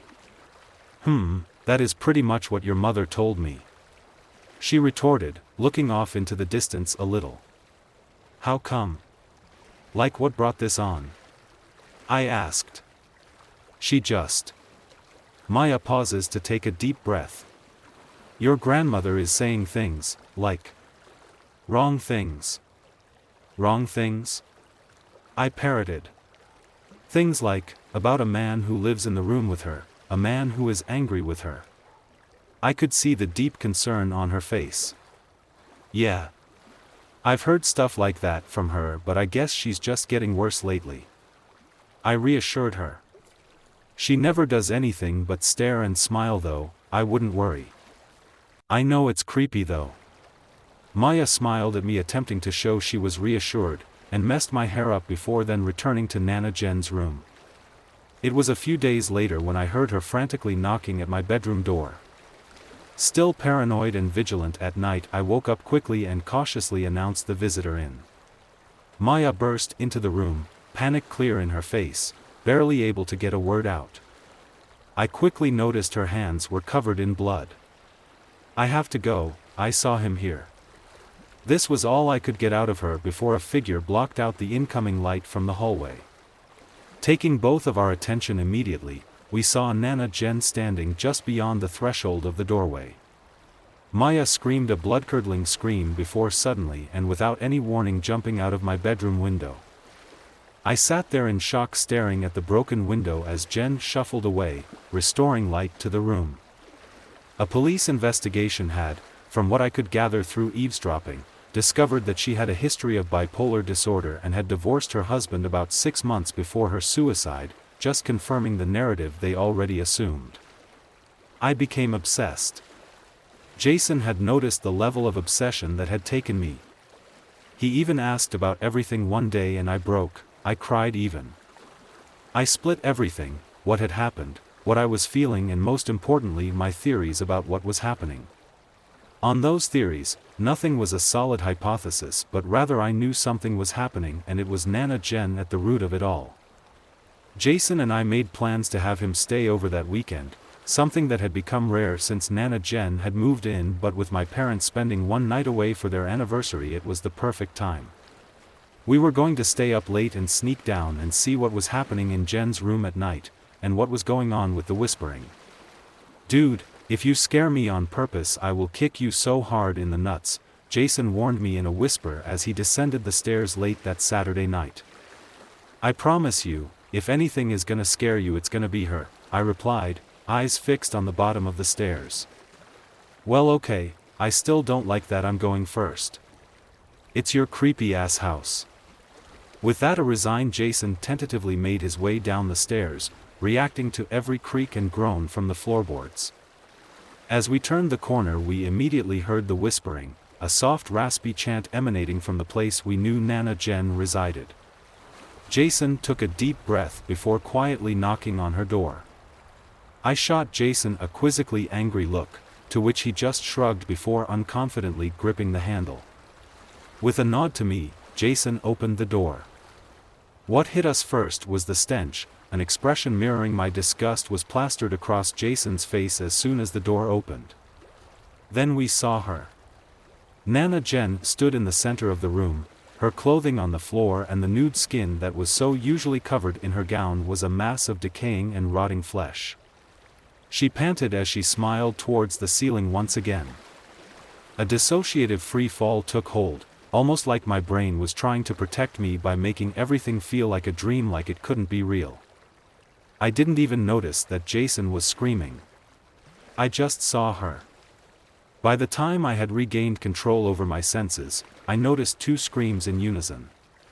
One was Jason screaming in an all-encompassing terror, and the second was Jen, who was now on top of Jason, her thumbs buried deep into his eye sockets as she screamed into his face. Blustering all my strength, I kicked the thing that was Jen off of Jason, injuring my ankle as I did so with a dissatisfying crunch. Even through my pain, I still saw her thumbs leave Jason's eyes with a sickening squelch as she tumbled a meter or so away.